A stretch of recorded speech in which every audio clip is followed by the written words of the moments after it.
Hello and welcome to episode 68 of Question and Answer. And I am your host, Panyo Basa, coming to you from this room. And we have got a merciless onslaught of questions this time. It is a veritable zombie apocalypse of questions. And so I suppose I should just take a sip of my sweet tea and wade right into this. And the first question is from the Arya Swasti Project. And the Arya Swasti Project says, considering that rebirth is a real phenomena, and I've just got to stop right here. Considering that this fellow calls himself the Arya Swasti Project, with Swasti being the first two syllables of the word swastika, I just gotta make a statement here, and that although I am not a National Socialist or an advocate of National Socialism, nor am I an advocate of any kind of fascism, really. Nevertheless, I am a grammar Nazi. And phenomena is plural. If he's talking about singular, it should be considering that rebirth is a real phenomenon. Non. So that said, I think I'll just start over here. The Arya Swasti Project says, considering that rebirth is a real phenomena, what kind of parents would you prefer to be born to in your next incarnation? What race, ethnicity, economic status, geographic location, personality traits, other siblings, or other factors that are important to you? That's kind of an interesting question. I assume a lot of people that believe in rebirth consider this sort of thing. A lot of Asian Buddhists, they have an idea in their head that at least they want to be richer or higher class or, better looking or whatever in their next life. But from my point of view, really any choice you make, like any conscious choice that you make with regard to what your next birth is going to be like, is actually going to be counterproductive because, it's your karma that decides what birth you're going to take. And so you wind up with the birth that you need the most. It's like the birth that is most appropriate for you is the one that's going to happen. It's sort of like people like praying to God, asking for things when, of course, God knows better than you do what you need. And although karma isn't God, nevertheless, it is a kind of creator of our existence or our seeming existence. And so, your karma, just left to its own devices to just do its own thing, is going to make better choices with regard to what your next life is going to be than any conscious or, at best, semi-conscious choice you're going to make, ignorant of what you've been working on life after life, what it is that you really need to face, bad things that have to happen to you as kind of wake-up calls or ways of like course readjustments and that sort of thing. So, I'm just content to let, karma take its own course and I just be reborn in whatever would be the life that I was most in need of, that is most appropriate to my situation. Nevertheless, assuming that you do have some kind of choice, I would like to be at least reborn into, a family that isn't in like really a bad situation. I'd rather not have a drunken, violent person as a father and just like a prostitute as a mother, that sort of thing. But again, if that's really what I need, then so be it.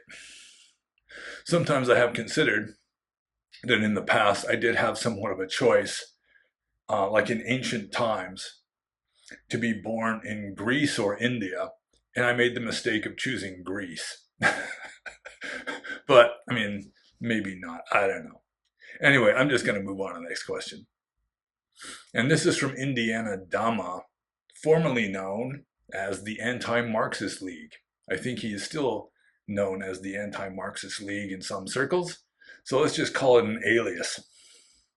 And Indiana Dhamma says, Based on your previous answer, I should probably cease selling items on eBay. Is that correct, or is there some nuance? To be more specific, I usually sell old DVDs and books that my brother provides. Well, this is sort of a follow-up on a question he asked in the previous Q&A about wanting to renounce the world in a secular manner without being ordained into a monastic order, that he's going to just sort of become more or less of a meditative recluse and just renounce the world that way. And so this is sort of a follow-up on that.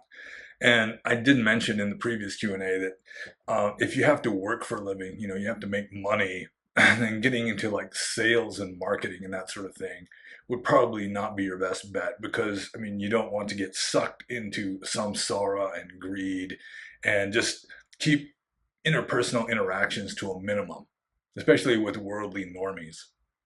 But selling items on eBay, it seems like it's not the same as being a used car salesman.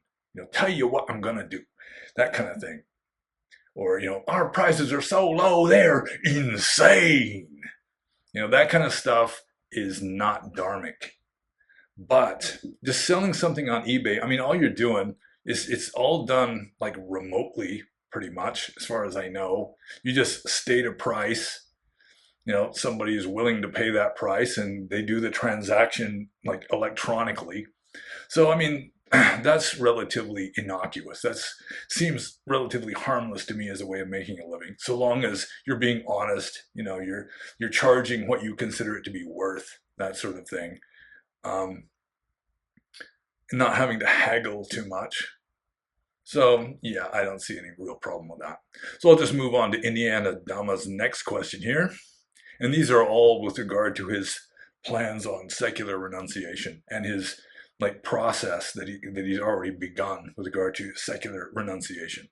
And again, I congratulate him for deciding to renounce samsaric normiedom. So his next question is, I have two trustworthy siblings who would be willing to manage my money. Would this be advisable as part of secular renunciation? Well, it would be more of a renunciation if you're not handling money. That, monks aren't supposed to touch the stuff except under very rare circumstances. Apparently even Jesus, at times, at least in the Gospels, was telling his disciples or his apostles not to handle money, although that's kind of ambiguous because in other passages they are handling money. But yeah, I mean, if you could get them to handle your money, that would be fine. Although you have to be careful about not handling money like indirectly by proxy, like handling the people that handle money. And that's what monks generally do. You're not handling money, you're handling the money handler. And I mean, if you take that too far, you might as well just be handling the money yourself, because if you're getting like picky and fussy and just causing headaches for the person handling your money, you're not being easy to support. You're not content with whatever comes your way. They give you, frosted flakes, and you get upset with them because you wanted frosted mini wheats or something. Then you're better off just handling your own money. That's one thing as a monk that it was a kind of ascetic practice or something where you just have to get used to it. You just have to accept that you're not always going to get what you ask for. They're going to give you the wrong thing, something you didn't want, and you don't complain about it. A monk's duty is not to be a burden on the people who are supporting him. So you got to keep that in mind. And I'll just move on to the next part of this multiple part question. I no longer own a TV. Should I also get rid of my radio? I occasionally listen to local news stations. Well, I mean, the closer you come to sensory deprivation and solitary confinement, the better, I suppose. The radio is samsaric. It's like samsaric propaganda. Everybody on the radio, with very few exceptions, is just accepting samsara as reality. And, their narratives, like the news broadcasts and so forth, they're just trying to sell you on the idea, without even realizing that they're trying to sell you on this, that this samsaric clown show is reality. So it would be a more strict form of renunciation not to listen to the radio. And then, of course, music. From the Buddhist point of view, music is just indulgence and sensuality and a distraction. News also, like monks in the text, I mean, technically, I'm pretty sure it's not against Vinaya rules. It's not against the rules of monastic discipline for monks to talk about politics. But repeatedly in the texts, there are lists of what is Tirachana Vidya, or like animal knowledge. And talking about kings and wars and like government officials and so forth, like politics essentially, is considered to be animal knowledge, animal talk. So, I mean, it would be a stricter form of renunciation not to listen to the radio or watch TV. So let's move on to the next part of this question. What practices other than meditation could be helpful for a secular quasi-renunciant? And aside from what I mentioned in the previous Q&A, one really important practice that is largely ignored even by veteran Buddhists outside of, say, the Mahasi tradition is mindfulness of all activities. So it's like when you want to stand up. Let's say you're sitting in a chair. You want to stand up. First, you note the desire to stand. You note the muscle movements in standing, the changes in pressure, like on the bottoms of your feet and like on your knees and so forth.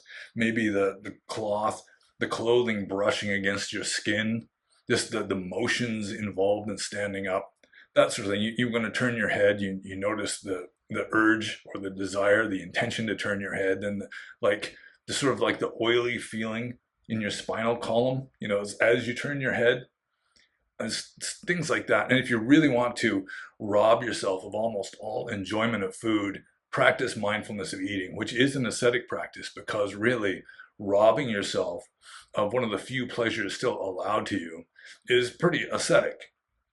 So you don't just dig into your meal.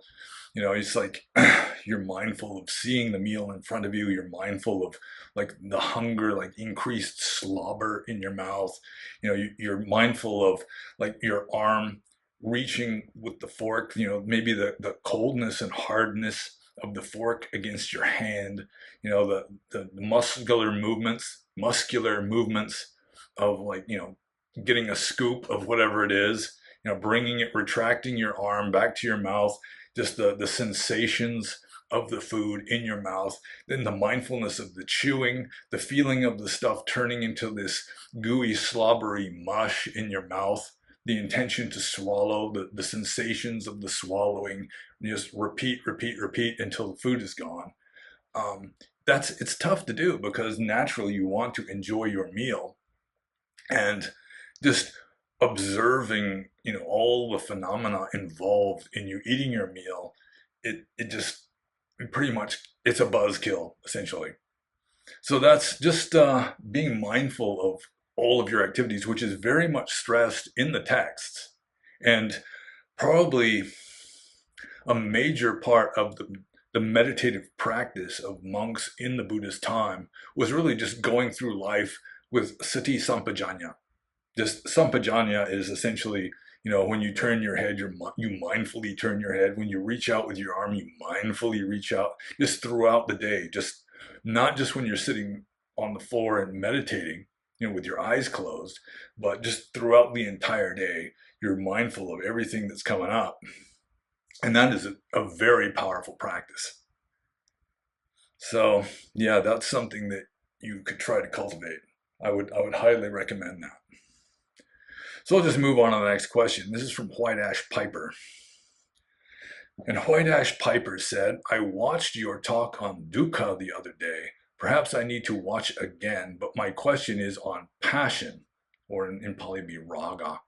Is it desire to be or to have passion? For example, a vocation or hobbies, art. Would this or could it lead to desire and dukkha? this one question, is it desire, or this sentence, is it desire to be or to have passion? I don't fully understand that. Maybe it's just I'm too much of an autistic grammar Nazi that it does not seem to be completely grammatically, I don't know what the word is. And I don't want to say the wrong word because of the state I'm in. So let's see. Raga is talking about passion. And is it desire to be or to have passion? Well, passion or raga usually is translated either as passion or as lust. And it really means like an intense desire or any intense emotional state. That would be raga.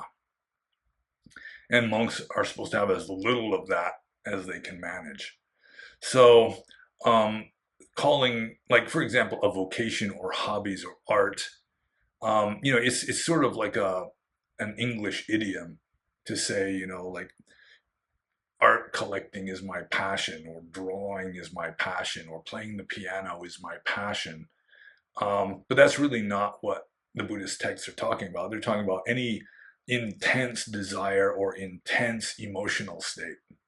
And it could be that people just get into intense emotional states over collecting baseball cards, but such people are best avoided, I think. Um, but yeah, anything that you feel strongly about, um, yeah, that's like raga, or it can be, and it leads to dukkha. I mean, the only thing that you really should feel strongly about is just you can have like a passion for meditating, a passion for studying Dhamma, a passion for just practicing towards, you know, greater wisdom, greater understanding, and ultimately enlightenment. And eventually even that passion has to be let go of, but it can be like your last valid passion before you let go of all passion. It's like a lot of people, they just replace all their other passions with religion, or practicing Dhamma, and then finally they realize that that's their last stumbling block. This passion they've got for it, this clinging to Dhamma, is like the last obstacle they've got to enlightenment. So eventually they have to let that go too. But I mean, you don't want to let go of the raft before you get to the other side. So I hope I answered that question, because I'm just moving on to the next one. This is from Athena's Sigil. And Athena's Sigil says, as I'm watching you and, no, he says, as I'm watching and you're discussing both Donald Trump and then various meditation techniques and observations, a question popped in my mind. What do you think of Sam Harris? He claims to be a fairly consistent meditation practitioner and also one of the biggest sufferers of TDS that I've ever seen. What are your thoughts on him? Well, I have to admit, I have not watched or listened to Sam Harris in years. Back around 2015-16, when I was first getting red pilled, I used to watch Sam Harris on YouTube.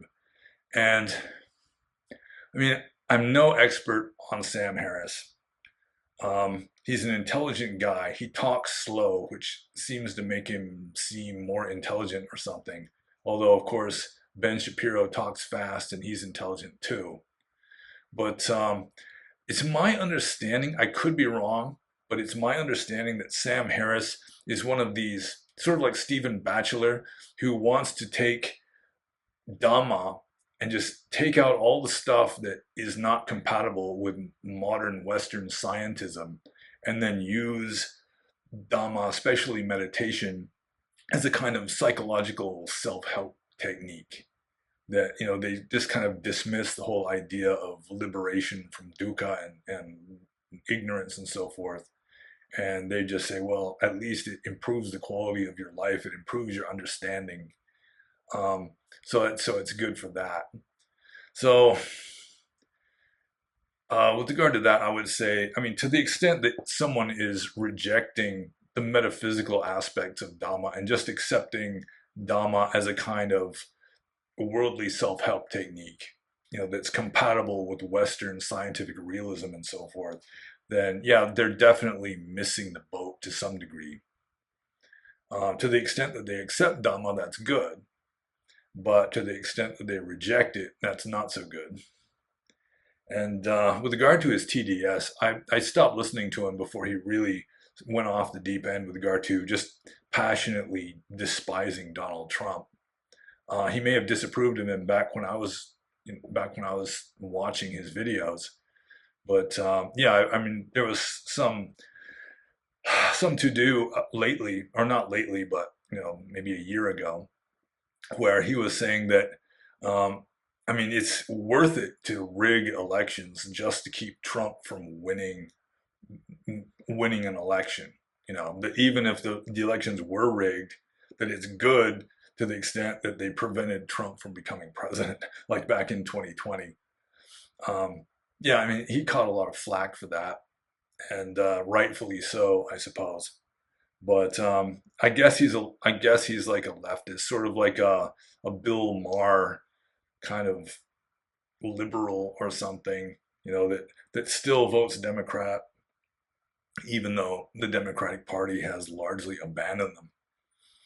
Sort of like the Republican Party has largely abandoned, globalist neocons, even though there's still a lot of them up in the ruling hierarchy. Still, the masses that are actually voting Republican just despise them, and the masses that are voting Democrat, or at least lots of those masses, just despise the old-fashioned classical liberals who are now considered to be far-right extremists. I mean, I've got a Discord server. A lot of people are on it, and we took like the political spectrum tests. And I mean, most of us are considered to be right wing. We're just called, extremists and Nazis and stuff. And most of us were almost in the middle. So, like, someone who's almost in the middle nowadays, just based on like classical distinctions between left and right, now we're considered to be far right extremists. Like MAGA Republicans, or just people who support Trump. Whereas actually, the left has way more left-wing extremists than the right has right-wing extremists in America, as far as I have seen. So that's what I think about Sam Harris, which isn't very much because I've stopped watching his videos years ago. I mean, he does have some good things to say, but it's about as far as I'll do, as far as I can go. I don't know. I'm sort of having trouble with my words today, I think. So the next question is from Austin. And Austin says, did the Buddha have bad karma when Devadatta caused him to bleed? And if so, does the Bodhisattva carry negative karma over lifetimes of rebirth? Well, this is like two questions, so I guess I should separate them. I'm separating them now. They are now separated. So, first question, did the Buddha have bad karma when Devadatta caused him to bleed? And the orthodox statement is a fully enlightened being makes no new karma, but they still have the residual karma from their past that is still working itself out, even though the person is now enlightened. So the Buddha certainly had bad karma. You read, or at least in the past. I mean, you read some of the Jataka stories, and I mean, he's not always a saintly sage in these stories. I mean, usually he is, even when he's an animal. He's a saintly quail or a saintly fish king or something. But so the Orthodox answer is, he had done bad things in the past. They might have been millions of years ago, but the karma had not yet reached fruition. And so that kind of stuff comes up. Bad things happen to the Buddha. He got sick sometimes. He went hungry sometimes. There were like famines in the Buddha's time. He wasn't getting enough food sometimes. He was causing bad things to happen to himself when he was doing the 6 years of self-torture, the Dukkaracharya. So yeah, he had bad karma in his past from before his enlightenment that was still just sort of running itself out for the rest of his life, along with mostly good karma. was some bad karma in there too. I mean, Mahamoggallana, I've pointed this out many times. Mahamoggallana, who was the Buddha's left-hand man, one of his two chief disciples. I mean, he was literally murdered. I mean, he was, according to the text, he was literally beaten to a pulp so that he did not have an unbroken bone left in his body. And he was fully enlightened. He was a great disciple. So it's not that he was creating bad karma after his enlightenment. He wasn't creating any karma after his enlightenment. Even just the lowest level of arahant is no longer creating karma. But still, you've got this residuum of sort of karmic effects that are still, you know, associated with your personality and so forth, that still work themselves out. I could come up with hypotheses of my own that are not orthodox, whereas, you know, they're an enlightened being. I mean, there's really nobody there, so that it's the people around him, it's their karma that are largely determining what's happening to the enlightened sage. And so it may have been the bad karma of some of his followers that caused him to meet with these mishaps, but that is not the orthodox answer to that question. And so I'm going to move on to the second part of Austin's question here, which is, and if so, does the bodhisattva carry negative karma over lifetimes of rebirth? And yeah, I pretty much already answered that. The answer would be yes. That would be the orthodox answer, is yes. So I'll just move on to the next question here, which is from Sio Vaksh and Sipad Zidana. And Sio Vaksh and Sipad Zidana says, is it possible to meditate or practice in any way while reading? Well, I mean, obviously, if you're reading a Dhamma book or any book that's got profundity to it, you know, spiritual or philosophical profundity, then contemplating that profundity while you're reading is a kind of low-level meditation. Some of the 40 standard types of meditation are, you know, a kind of like intellectual reflection. You know, you're still thinking. So, I mean, there could be that kind of low-level meditation. You could probably take it up a notch by reading Zen koans. You know, read the Mumon Kan or the Heikigan Roku or something, where, you know, it's just pretty much hitting you with meditative koans while you're reading. You know, read Eckhart Tolle's The Power of Now, or just read a few verses from the Dhammapada and just contemplate those, although most of the contemplation will happen after you've read the verses, I guess. And also, of course, you can just take it to the level of just being mindful of turning the pages. I mean, I've done that before. You know, you're reading a Dhamma book, and when it's time to turn the page, mindfully reaching, mindfully lifting, mindfully turning. And of course, if you have to swallow while you're reading, you mindfully swallow your slobber. You know, you can mindfully observe these kind of things. I mean, at one time, I had this remarkable experience. I was in Rangoon, walking back and forth in a driveway with one of my supporters. And we were just having a conversation. And I was so used to meditating at the time that even though I was holding up my end of the conversation quite well, you know, I was fully there to that extent. Nevertheless, my main concentration, my main, like my primary object was like the movements of my mouth and just sort of the vibration in my vocal cords while I was talking.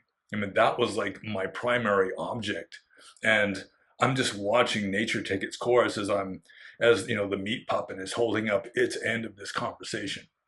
So to some degree, you can do that while reading, but it's trickier if you're reading or talking, being mindful, because all the words and perceptions and symbols and so forth tend to be distractions. You have to attend to the meanings of things, which is taking you out of any kind of deep mindfulness or meditation. So I'll just move on to Siovakchin Sipan Zidana's next question, which is kind of a long one because it's got a long passage in it. And it is as follows. According to Majjhima Nikaya 107, on the gradual practice of a monk, the Buddha says he starts off monks in an order of practice. First sila, then sense restraint, then moderation in eating, then vigilance, then sati sampajanya, then overcoming the nivarana, then jhana. Some seem obvious, but some seem confusing. For example, how is sati sampajanya a different practice than sense restraint? I thought they were the same practice. What is its function here later on, and how do we practice it? How should we lay people carry out the instruction to have moderation in eating? Oh, that's another question here. I gotta separate these. Okay, let's just let's see. He's got a number of questions that are okay. So, what is the function here later on, and how do we practice it? So, originally, sense restraint, it can just mean just avoiding like commotion. You're going out alone into a forest. I mean, that's a kind of sense restraint because, you're getting away from all the commotion of a village or a town, and you're going out into the relative emptiness of a forest, and you're just living a kind of life, a moral life where you're just avoiding excessive sensual stimulation. So that could be what he means by self-restraint here. It's just like you're just paying attention to living your simple life, and you're not paying attention to all the other things you could be paying attention to. That, I assume, would be the meaning if they are different, if it is differentiated from sati sampajanya. Because sati sampajanya, it's like I was talking about earlier, the sampajanya especially, is everything that you're doing, you're just paying attention to the sensations involved and not spinning off into elaborate commentaries in words. You're just trying to be as immediately in the present moment as you can, without lots of running commentary, without labeling things, if you can manage that. So, yeah, that would be my guess. I haven't read the sutta to like do my refresher course on Majjhima Nikaya 107. But the Buddha did give like the gradual discourse where you'd start with elementary things and then get more and more advanced as the discourse progressed. This could be something along those lines, although this isn't just a gradual discourse. This is gradual development of monastic practice. So, yeah, I think sense restraint, first sila, then sense restraint, then moderation in eating. Yeah, I think since it's in between two relatively elementary practices, the sense restraint here probably would just mean, going off to a quiet place with not much commotion going on and just living a life that doesn't have a lot of commotion going on. Just simplify your life, simplify the stimuli that you're exposed to. I assume that's just an educated guess. So I'll just move on to his next sub-question here. How should we as lay people carry out the instruction to have moderation in eating? Well, don't eat until you're stuffed. Eat for the purpose of keeping yourself healthy, not for the purpose of sensual pleasure. And like as a monk, especially as a young monk, I had to chant this thing on a daily basis. A monk eats not for the purpose of self-beautification, not for the purpose of enjoyment, but only for the purpose of keeping his body healthy so that he can continue practicing Dhamma. Also, one meal a day, or at most 2 meals a day, is plenty for someone who really wants to be a hard-nosed with regard to moderation in eating. And just eating, not being fussy with your food, that sort of thing. So I'll just move on to the next sub-question here. And finally, the part about vigilance says, quote, "Come you, monk, dwell intent on vigilance during the day while pacing up and down, while sitting down, cleanse the mind of obstructive mental states. During the middle watch of the night, lie down on the right side in the lion posture, foot resting on foot, mindful, clearly conscious, reflecting on the thought of getting up again. During the last watch of the night, when you have arisen, while pacing up and down, while sitting down, cleanse the mind of obstructive mental states."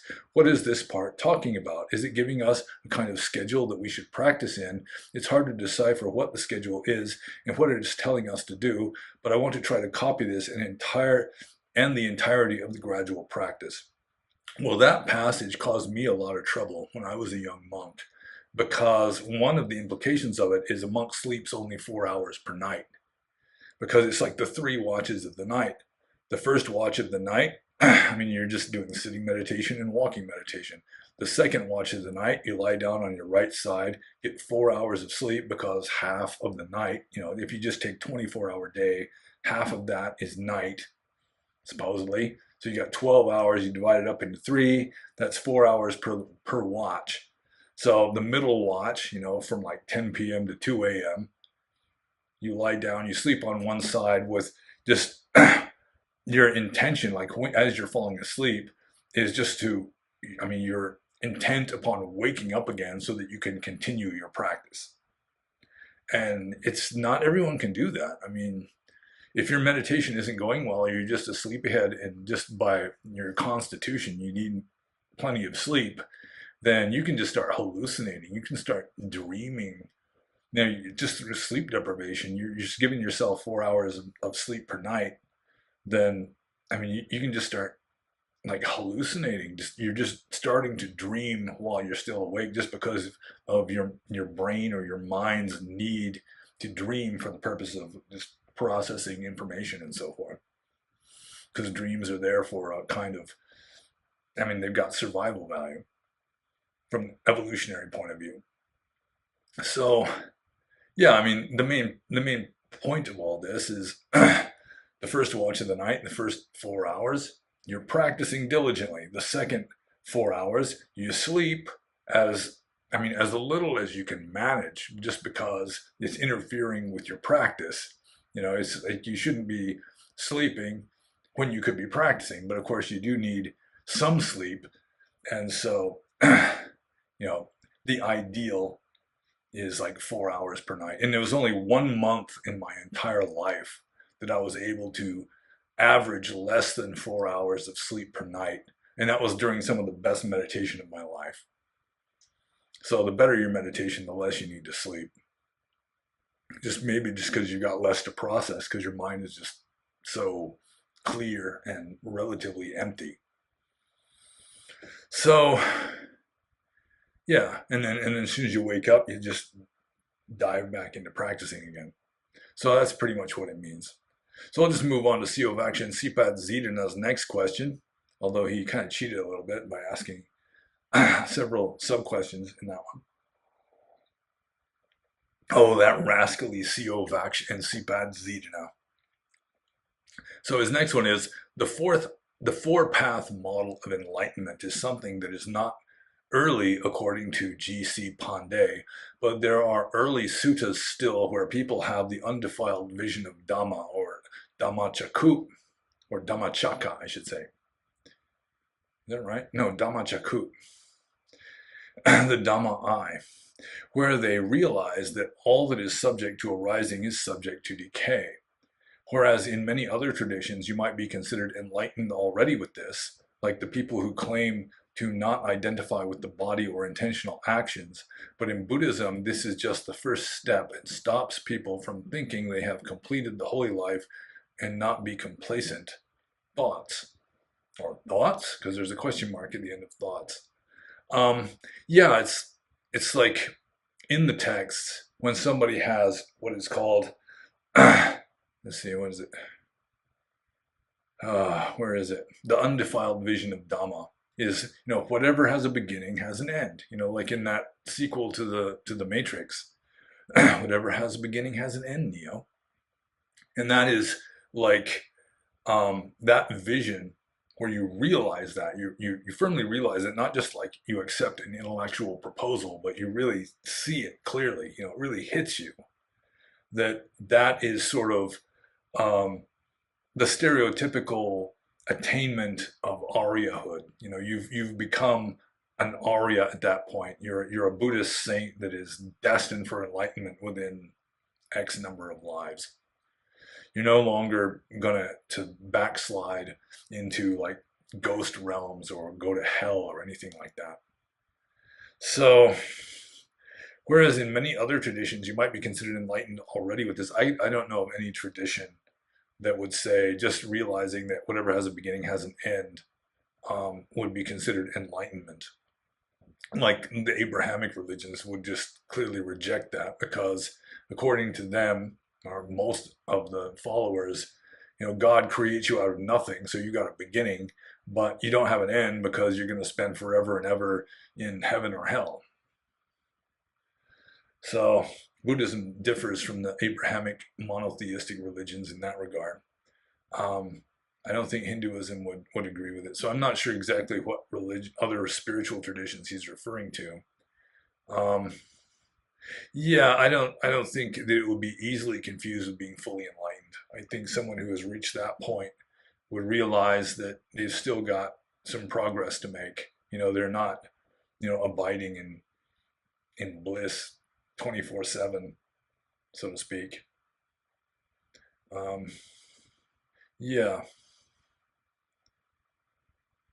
Okay. So I guess I answered that question. I'm not 100% sure. And maybe I should start adjusting the blinds because I've got like these horizontal bars of light going across me now. So yeah, let's do that. Just a minute. That's better. Okay. So now for another question from CACZs and CACZs. He says, I read that unlike other schools, even though the Sautrantika say that there are 6 kinds of consciousness, the Cetasika are not a separate reality like in Abhidhamma, but rather just different modes of the Citas. They claimed this because the Buddha called the 6 senses all, so rejected the aggregates or anything else, including Nibbana, as real existences. Do you think their classification of Cetasikas like this is more in line with the suttas, or did the Theravada get this one right? Well, I do remember in A.K. Warder's History of Indian Buddhism, which I'm pretty sure I got back there on the bookcase, he does say that Theravada and Sautrantika, and I think he named one other one that I don't recall offhand, they were they were like the most conservative schools of Buddhism. They came closest to what early Buddhism was teaching. And Sautrantika, they had the advantage of not having an Abhidhamma at all. Like Sautrantika is just following the suttas. The Sautra in Sautrantika means sutra. So they were following a kind of Sanskrit, but and not Pali. But still, they rejected Abhidhamma and just adhered to the sutta traditions, which was a plus for them, I think.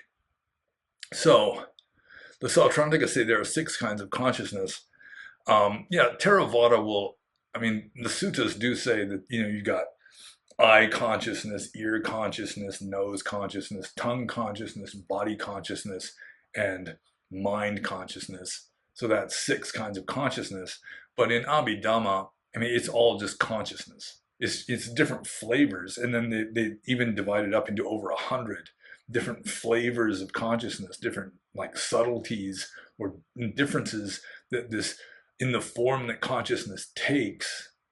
But still, they all in Abhidhamma, according to Orthodox Theravada, it's all just one chitta, one mind, one consciousness.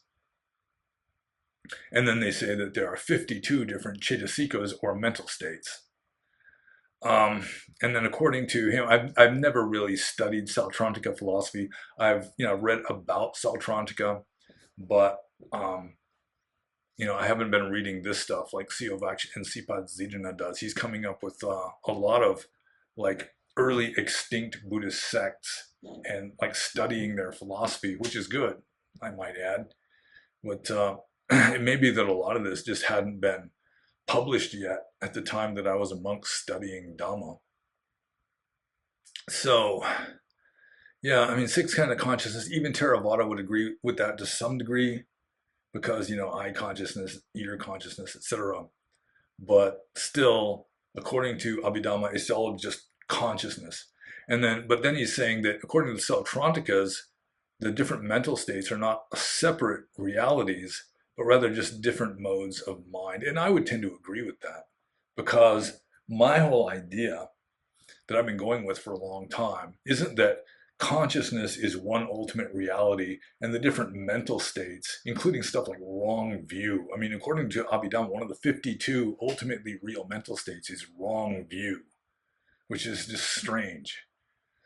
But anyways, I consider consciousness to be like the essence of mind, and the mental states, the perceptual mental states, are just different forms that this consciousness takes.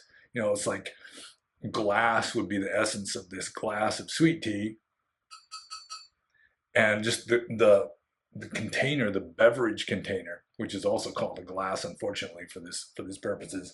I mean, that's the form. But you can have something else that's made out of glass. You can have a glass ashtray, a glass window pane, etc.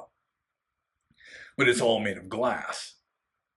And yeah, I would agree that different mental states are all made of consciousness. That's the ultimate essence of the mental state, assuming that it has an ultimate essence, would be consciousness. So I think I would be more inclined to side with the Sautranticas than I would with Abhidhamma claiming that there's 52 ultimately real mental states, different kinds of mental states, including wrong view. And even saying that perception and volition are two entirely qualitatively different ultimate realities. I mean, that was one of the first, I think it was the first philosophical Dhamma essay I ever wrote. It was inspired by me trying to figure out, I mean, what comes first when you direct your attention to something? Is it the volition or the perception? I mean, if the volition comes first, I mean, you're directing your attention towards something you don't even know is there yet because you haven't perceived it. But in order to perceive it, I mean, there'd have to be some focusing of attention. And so, I mean, they have to be simultaneous and they can't arise separately. They both have the same, the same object. So why even call them two different things? I mean, you can't possibly have one without the other. They're always simultaneous at the same moment in time, the same point in space, assuming that mind even occurs in space. I mean, why even bother to separate them? They're just two aspects of the same thing. And I think the Sautranticas might actually agree with that, just based on their study of the suttas, rather than coming up with this Abhidhamma philosophy that has some wisdom to it, but it also has a lot of stuff that I just consider to be false. So, yeah, so I think the Sautrantica classification of Cetasikas, according to the description by CACZs and CACZs, yeah, I think it might be more accurate than Orthodox Theravada with its Abhidhamma philosophy and its division of 128 ultimate realities or something like that. So yeah, I'll just move on to the next question. This one is and now for something completely different. This is from Stevens, and Stevens says, how do you make your French toast? And I am somewhat renowned for my French toast. I might make some tomorrow, in fact. So it's you just take some eggs, raw eggs preferably, pour in a little milk, beat it up with a fork, and then you kind of whip in some nutmeg and cinnamon. The nutmeg is important. Don't leave out the nutmeg. And then you get some good bread, you dip it in this stuff and you fry it. If you've got like bacon drippings, bacon grease that you can use to grease the pan, that's good. Otherwise, you can butter, vegetable oil. It's really not that important. And then after you've got it nicely golden brown on both sides, because you have to flip it over once, then you take it off and then you put it on a plate. And then you have chopped strawberries. I almost always put chopped strawberries. Like bacon, like little crumbled pieces of bacon, that's good too. It's not absolutely necessary, but it's definitely nice. Add some animal protein, just protein in general. And it's good if you've got crumbled bacon, like if you get the Costco kind that comes in a bag, to just fry it up a little bit, kind of make it a little crunchier and something, just make it seem like it's fresh bacon. You sprinkle that on there. Butter, you have to put the butter on first, I guess, before you put on the strawberries and the crumbled bacon. And then you pour some syrup, maple syrup over that, and then you put some whipped cream on top. And then you devour it. The devouring part is important. Don't forget that part. Otherwise, it's all in vain. So I'll just move on to the next question here. This is from Pseudonym, which, as I've said before, it probably isn't his real name. Pseudonym says, the purpose of these 5 precepts aligned questions is to explore to what extent, it's extent. I'll start over. The purpose of these 5 precept-aligned questions is to explore to what extent moderation has sway with regard to the 5 precepts. So, what are your thoughts regarding a sincere householder who is committed to the 5 precepts who purchases meat at the grocery store?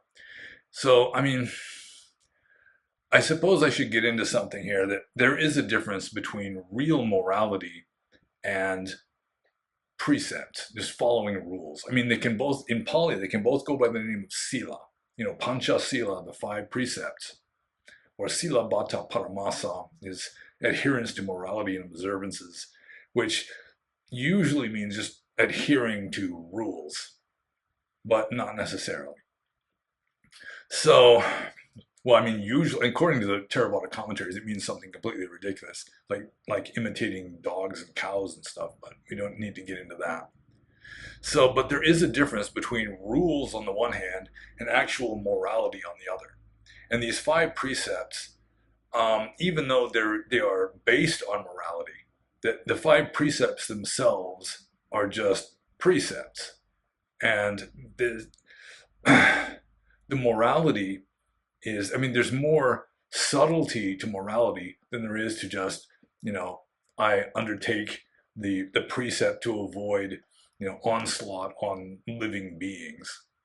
That's like a sentence that is trying to crystallize a certain moral idea, but still there's going to be much more subtlety to the actual karma of your volitions, because I mean, your volitions are very subtle and like mercurial. What's the word?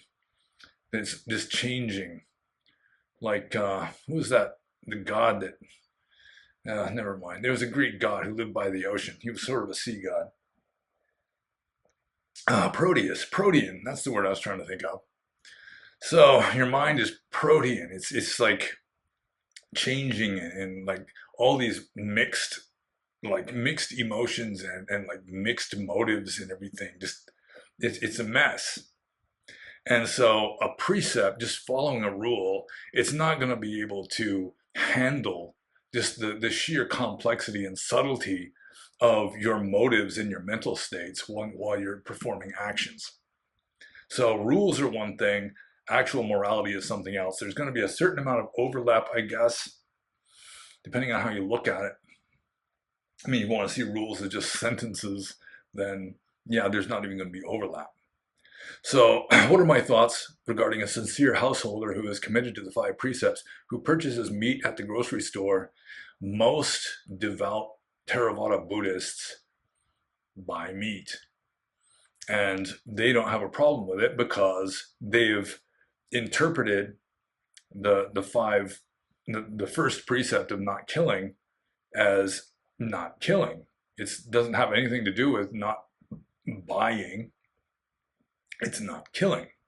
But if you're a Westerner who thinks too much and you're just thinking, well, I mean, I'm endorsing killing, it's like voting in favor of killing animals by buying this meat, then maybe they have a problem with that. And so, to some degree, you have to come upon like an acceptable interpretation of the rule for yourself that might not be the same as somebody else's interpretation, but at least it makes sense. It's an honest interpretation, and then you try to follow that.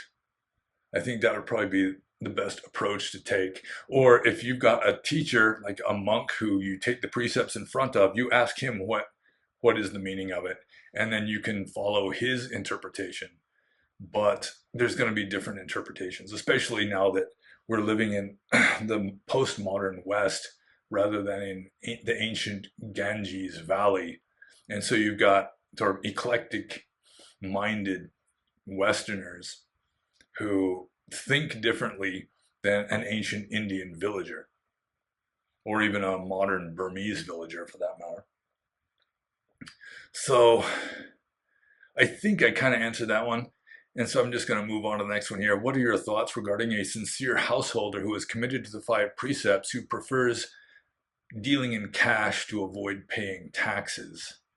Well, that's a little trickier because avoiding taxes and like customs duties, it can be regarded as a kind of stealing. Like a monk who smuggles something through customs so as not to have to pay customs duties, that can be parajika. He can be excommunicated for life for stealing because what's it, sumka gata parajika or something like that.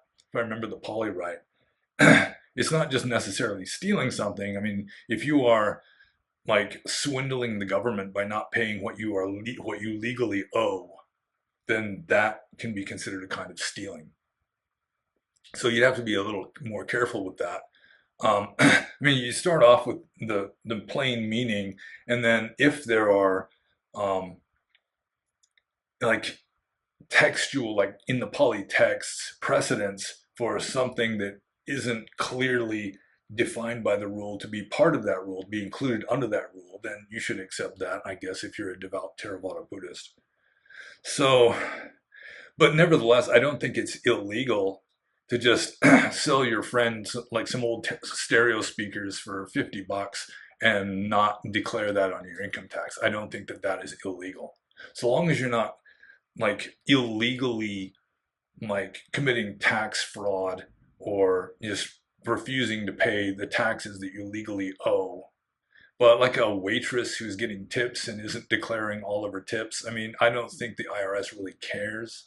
I mean, nowadays it's mostly on credit cards so that they pretty much have to because they got records of it. But still, yeah, to some degree, just people like neighbors or friends buying and selling amongst themselves is not illegal. So I guess you'd have to just make sure that you're not actually breaking the law with regard to avoiding paying taxes. And I think so long as you're not actively breaking the law, that you're doing okay. So I'll just move on to the next one, which is what are your thoughts on regarding a sincere householder who is committed to the five precepts who indulges in pornography? Well, like I was saying towards the beginning of this answer, or this series of answers, that the rule and ethics or morality are not the same. So you can not be like being, having promiscuous or adulterous sex. You might not be breaking the third precept, but still, if you indulge in pornography, there's going to be a certain amount of raga or lust and desire and so forth, which Dhamma discourages. So it would be unethical even if you're not breaking the precept. So, I mean, you have to bear in mind that Buddhist ethics is a much broader spectrum and much more comprehensive than just these five rules. Um, some commentators, some monks will say that all of ethics is contained within the five precepts, but I'd say probably it's more true the other way around. The five precepts are contained within the broad spectrum of morality. I mean, I don't know. It depends on how you look at it, I suppose. But with regard to, yeah, a sincere householder is committed to the five precepts who indulges in looking at pornography, um, regardless of whether he's breaking the third precept or not. I mean, he's still wallowing in sensuality. So, I mean, just because it's not clearly against a certain rule doesn't mean that you should just go ahead and do it. I mean, there's even Vinaya rules that don't exist that maybe should exist. I mean, there's certain things monks can do, like cussing or just playing cards for matchsticks, gambling for matchsticks, as long as you're not using real money, that kind of thing. That, I mean, there's no rule against it, but still, I mean, it's pretty clear that the Buddha would not have encouraged it in any way.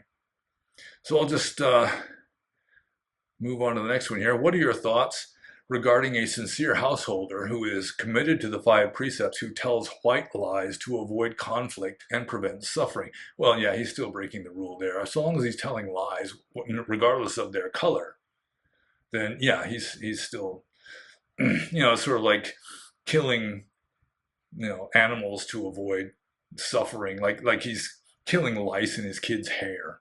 He's just like catching them and, you know, doing whatever you do to lice that you comb out of a kid's hair. Um, I mean, he's still killing, even though he's doing it for the sake of preventing suffering in his child and perhaps the whole rest of the family if the lies spread to other people. So, yeah, I mean, you're still telling white lies. So, someone who is committed to the five precepts would either tell the truth or remain silent. And then, of course, there's lawyer speak, where you're technically telling the truth, but I mean, it's might not be entirely honest. Like, let's say you know that Bob stole something at work, and then you can completely truthfully tell your boss, "Well, I know it's either Bob or Joe who stole it."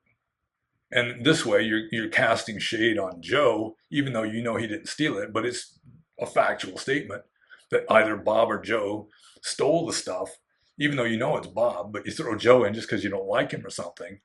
Then yeah, I mean, that would be, even if technically it's not breaking a rule, I mean, it's still unethical. So you have to be careful about, I mean, you shouldn't just adhere to rules. That's silabata paramasa, that's like an obstacle. I mean, you should really have a more subtle and sort of a broad vision of ethics. So, okay, here's another one. These are all from Pseudonym.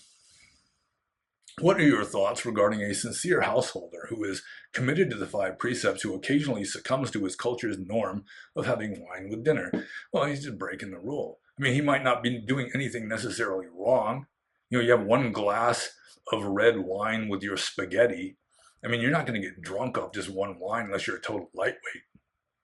So it's against the rule, but I mean, some things, there's rules, especially for monks, there's rules of monastic discipline that have nothing to do with morality. You know, a monk eats food in the afternoon, he's breaking a rule, even though there's nothing inherently immoral with eating food in the afternoon. He grows his hair too long, or his fingernails too long, or he's got protruding nostril hairs. He's breaking a rule, even though there's nothing immoral about that. So, with regard to having a sip of wine, I don't think there's necessarily anything inherently immoral with taking a sip of wine.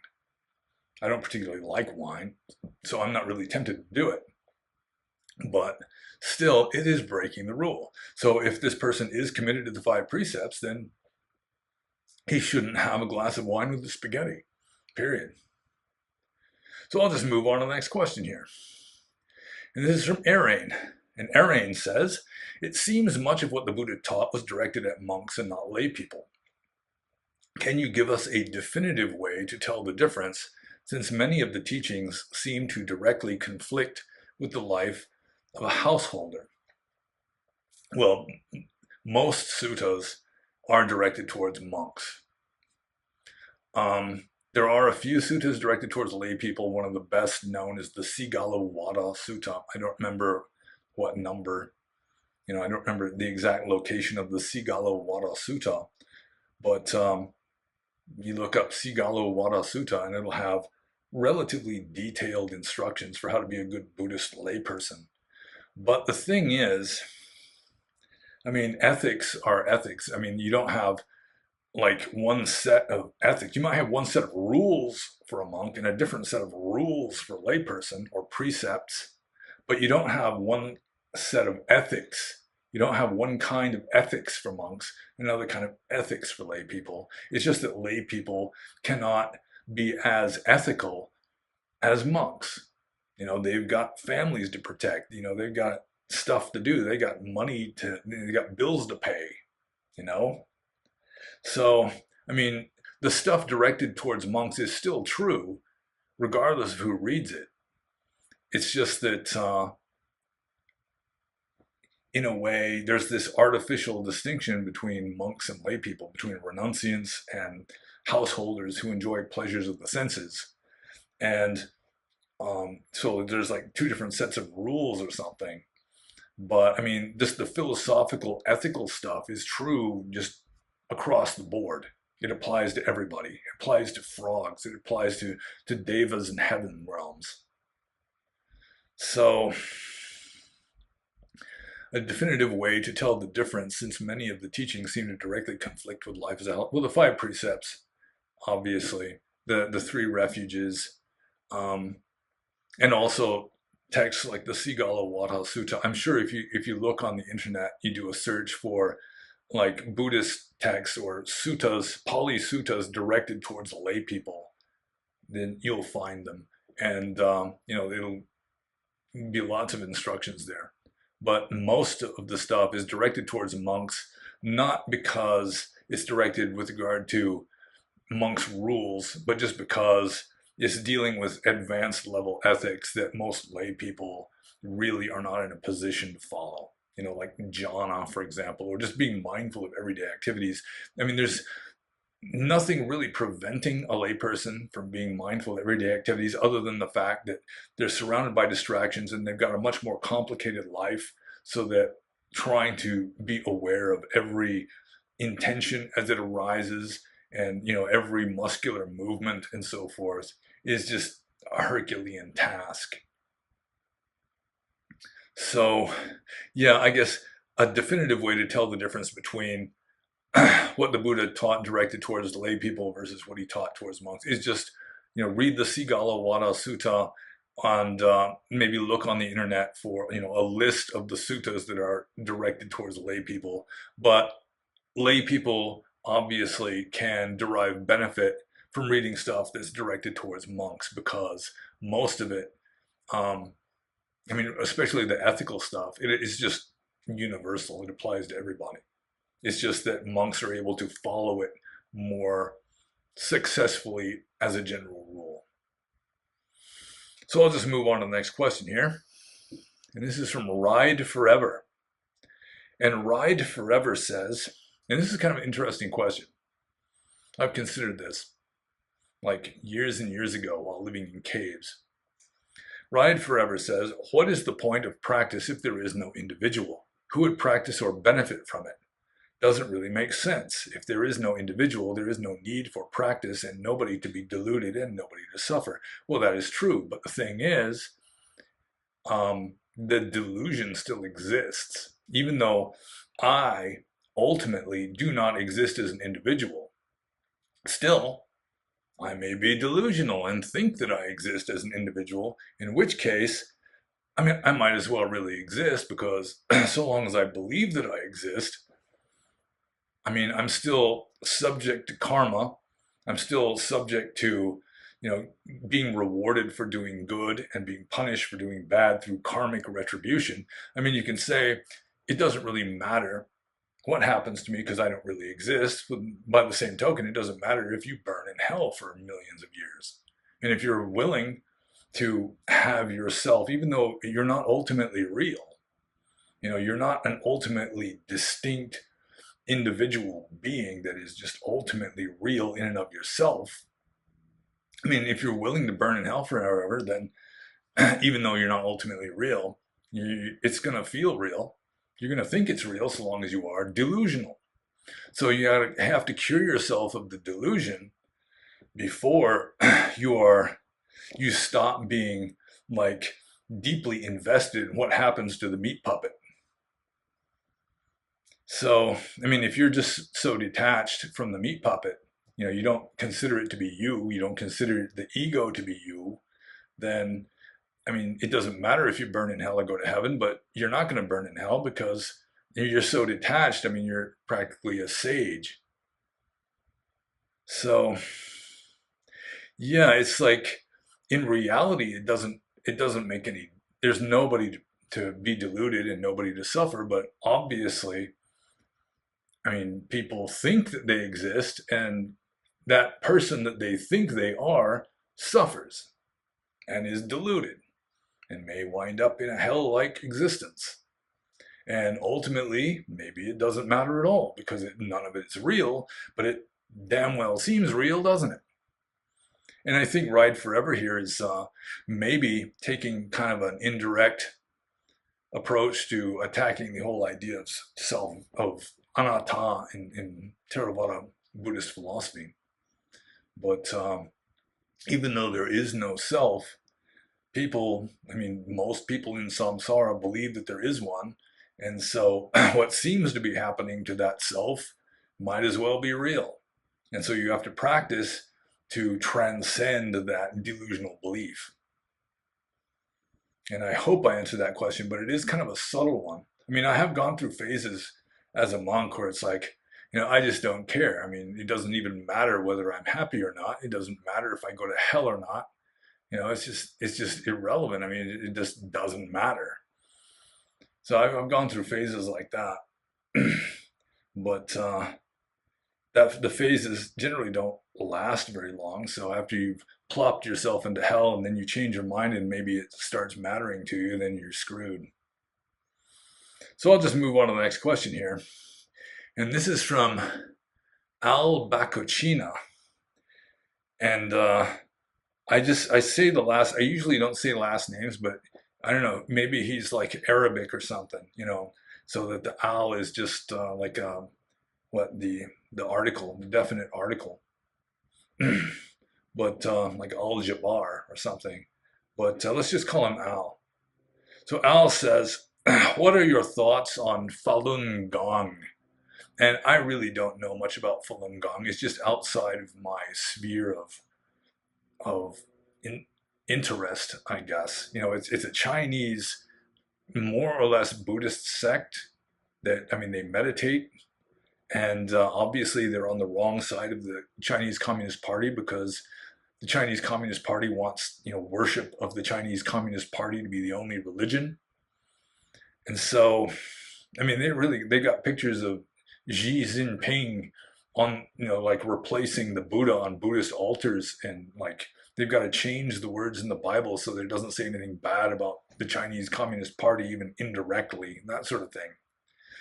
So I guess the Falun Gong are too devout in their spiritual or religious beliefs for the tastes of the Chinese government, and so they're allegedly just arresting them and harvesting their organs, or at least they have done that from time to time.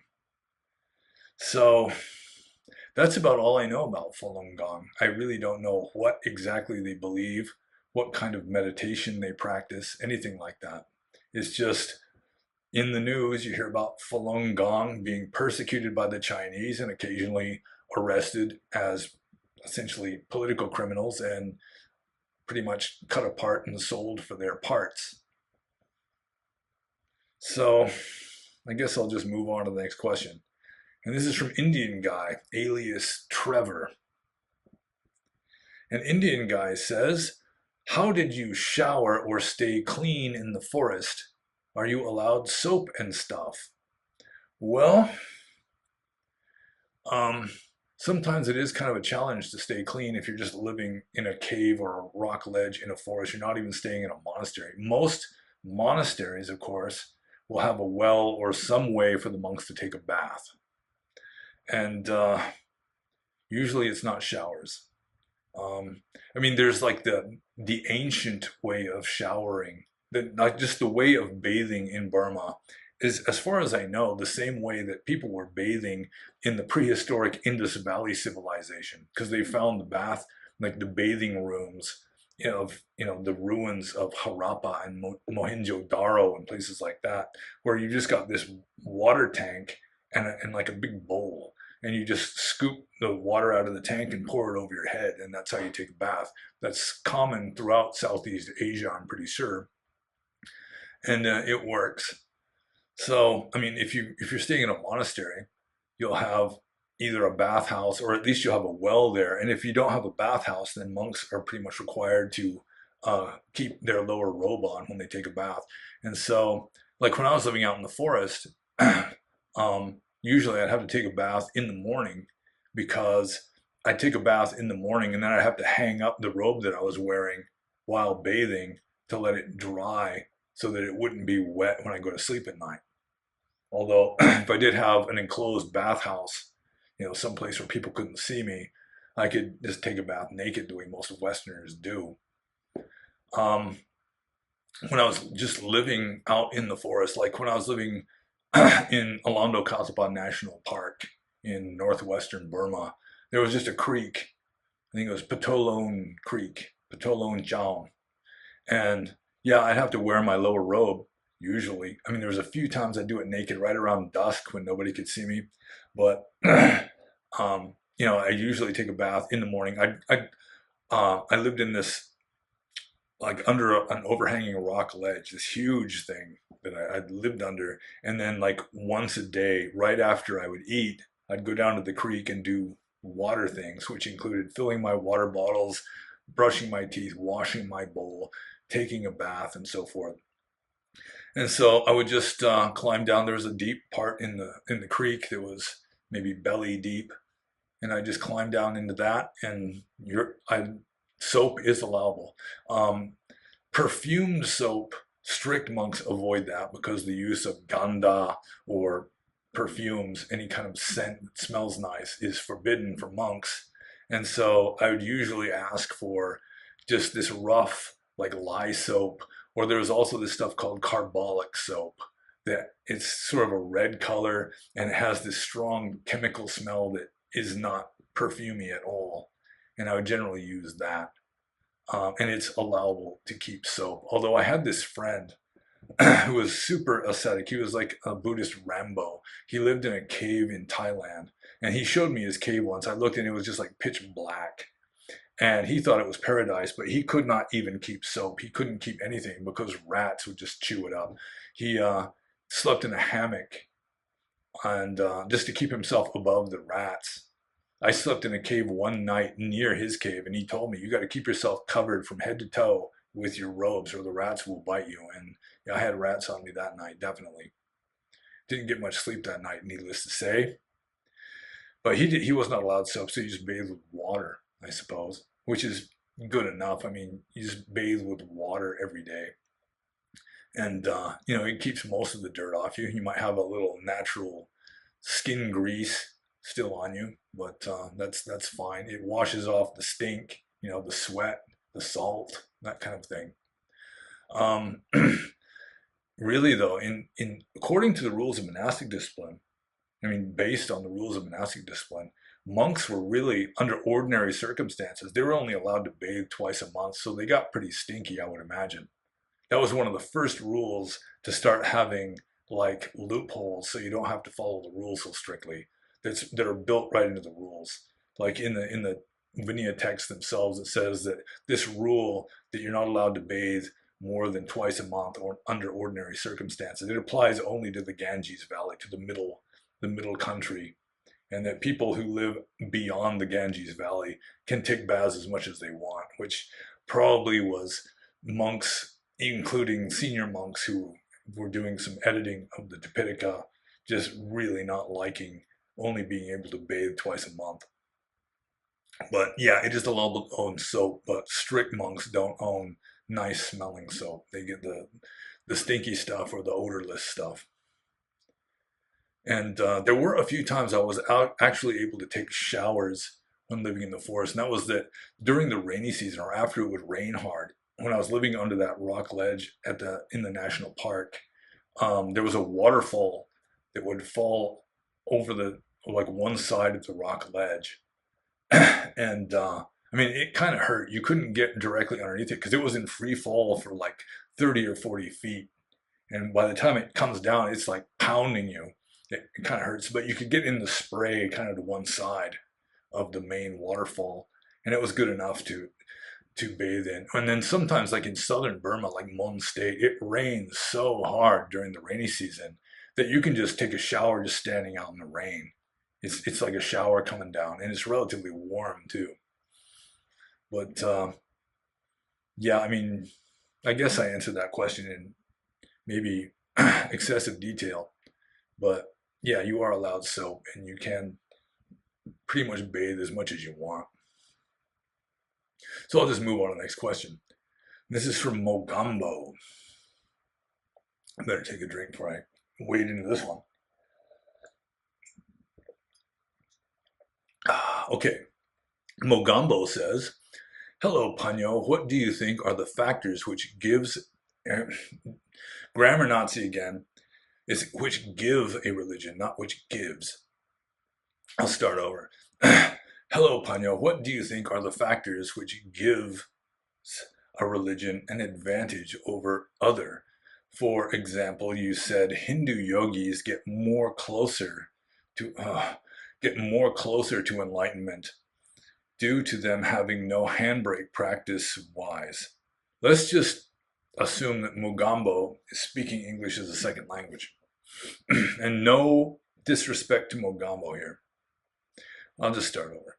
Hello, Panyo. What do you think are the factors which gives a religion an advantage over other? For example, you said Hindu yogis get more closer to enlightenment due to them having no handbrake practice-wise. Are you more convinced by ideas of, let's say, Advaita Vedanta due to it coming from positive place? Meanwhile, Buddhism deals with negation and cessation of everything which makes us human. I personally watched some Advaita lectures and could understand how it could be more alluring and simple, like a preacher preaching in church, plus it's poetic and Buddhism is more dry and methodical like an experiment. Would you consider other paths like Vedanta or Jainism in future? Thanks. Well, I would not consider Jainism. I really do not think it is as wise in its approach as Buddhism. First, it believes in a soul, the jiva, which is weighed down by like sticky, almost material karma that holds you down from floating up into heaven and living in eternal bliss. And then just the speeding up the karmic process by torturing yourself. I assume most Jains don't do that. Also, the belief that even killing an insect accidentally is bad karma. So that, a lot of them will have like this soft grass broom that they sweep the path in front of them before they walk. Some of them even wear like the face diaper just so they won't accidentally inhale an insect, just at least inhale it into their mouth and thereby killing it. I assume a lot of you have been running, especially as kids, through the forest or something with your mouth open and all of a sudden you've got a mosquito in your mouth. Yeah, they would consider that to be, you have done something bad and you just made bad karma by doing that. So yeah, Jainism really doesn't appeal to me much. Advaita Vedanta, for some reason, I was not allowed to be a Buddhist, I think Advaita Vedanta would be my second choice. Because it's really not that different, and they borrowed ideas from each other. First, Advaita Vedanta was borrowing ideas from Buddhism, and then it started going back the other way after Advaita Vedanta sort of became firmly established in Indian philosophy. So I'll just get back up towards the top here.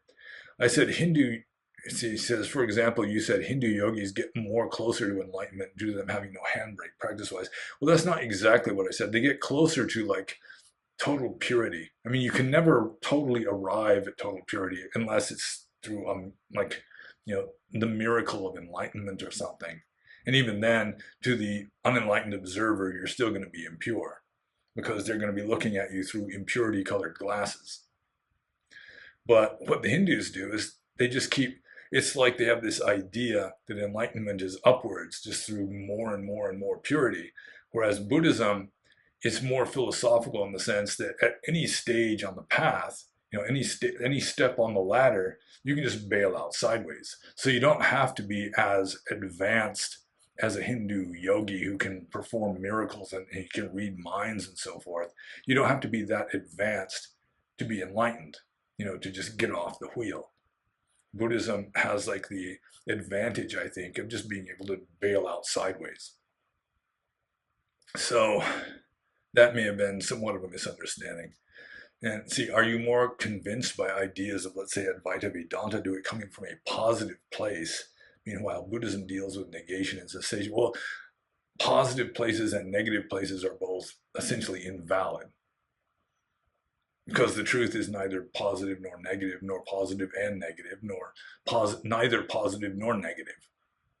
It's just the absolute just transcends duality, including the duality of positive and negative. So the cessation of everything which makes us human, well, ultimately we aren't human because we do not ultimately exist as any species, any individual. So yeah, Advaita Vedanta, I mean, it's, like I say, it would be my second choice after Buddhism. I mean, I'd choose it over some kinds of Buddhism. But, like Theravada, I'm pretty much committed to that. And it's not like I regret being committed to that. I mean, I chose very carefully because it was most in tune with my personality, with my temperament, with my constitution and so forth. Yeah, it was a careful choice, and I think I made the right choice. Although, I mean, Zen, I liked Zen, although they've got a little bit too much Pure Land stuff mixed in and just way too many ceremonies, the bowing and the chanting, which I've never really liked very much. And they just deviate from what the Buddha taught to some degree with regard to their scriptures and so forth. But Advaita Vedanta is good. I do like Advaita Vedanta, but not as much as I like Buddhism, just because I'm just sort of relatively cold, philosophical type of person more than an emotional, faith-oriented person. You know, I've got more of the scientific temperament than the artistic temperament, so to speak. So, but Raja Yoga is good. I do admire and respect it. And also what Jnana Yoga, just the yoga of knowledge. I've gravitated towards that too. Sometimes I used to joke that I was a Jnana yogi, just trying to be a Raja yogi. You know, just being a sort of an intellectual, philosophical person, trying to just avoid philosophy and just just go into just like practicing towards clarity of mind, which leads to mysticism. Because my intellect finally told me that mysticism is the route to go. So I guess I answered that question. And so I'm going to move on to the next one. This is from Nature Cure. And Nature Cure said, is Buddha Sasana 5,000 years thing legit to believe? Can we trust Mahakassapa's words? Or Mahakassapa's word is also written by later commentaries, but Buddha clearly said 500 years. So the assumption here is that Mahakassapa said that when the Buddha said that Buddhism would survive for only 500 years, that it really meant 5,000 years. And I am unaware of Mahakassapa ever saying that. There could be some tradition that Mahakassapa is the one who came up with the 500 means 5,000 theory. But I mean, that's just out of the commentaries. That's like Buddhaghosa rather than Mahakassapa saying that when the Buddha said Buddhism would last for only 500 years, the true teachings, the true Dhamma, that what he meant was 5,000 years, which makes no sense whatsoever. It's just a really bad cope in a way. Because I mean, it had already lasted more than 500 years by the time the commentaries were composed in Pali by Buddhaghosa and company. So yeah, I don't think Mahakassapa had anything to do with it. It's just that in the text, like in the rules of monastic discipline, in the Vinaya, there's the scene where the Buddha's aunt and stepmother, because his father married two sisters, his aunt and stepmother, she wanted to be the first nun. She wanted to be the first fully ordained bhikkhuni. And the Buddha would just say, don't even go there. Don't talk to me about it. You know, he just didn't want to do it. And then finally, his cousin Ananda, who the Buddha would call Gautama sometimes because they both belong to the Gautama clan, Gautama being like a family name, that Ananda, who always kind of had a soft spot in his heart for women, he defended Mahapajapati Gautami and finally persuaded the Buddha to allow bhikkhunis to be ordained. By mainly the argument he used is, aren't women just as able to become enlightened as men? The Buddha couldn't deny it. And so he said, all right, I'll ordain women. But now you've done it. Because now, because of nuns being ordained, the Buddha Sasana will last only half as long. It would have lasted 1,000 years. Now it's only going to last 500. Or the true teachings, the true Dhamma. So, according to that, Buddhism should have already died out. It should have died out literally over 1,000 years ago. So that's kind of a conundrum. One of the first chapters in my first book, Essays in Theravada Buddhism, I deal with this. And it's like dealing with the various possibilities of how we could say that in the texts. And personally, I'm gravitating towards the idea that it's like apocryphal. The Buddha didn't really say that Buddhism would last for only 500 years. because you can't really say that he was wrong. I mean, some Westerners could, but I think most devout Theravada Buddhists would not even suggest the possibility that the Buddha could be just flat out wrong. Um, then again, most of them would be reluctant even to say that it's just apocrypha that somehow got into the text, maybe by monks who really didn't like the idea of ordaining nuns. That, I mean, it was apparently, if you look at the text, it was always somewhat controversial. There seems to have been two factions in the early Sangha, the pro-Bhikkhuni faction and the anti-Bhikkhuni faction. And I think the anti-Bhikkhuni faction may have gotten this part into the texts, but that's just a guess. But one of the least plausible explanations for this 500 years thing is the official Orthodox explanation that when the Buddha said 500, he really meant 5,000. Like, why would he say 500 if he meant 5,000? So, I mean, if you really want the full story, you're gonna have to read the book, I guess. And I'll just move on to Nature Cure's next question here. Maybe the current time is Pacceka Buddha's time.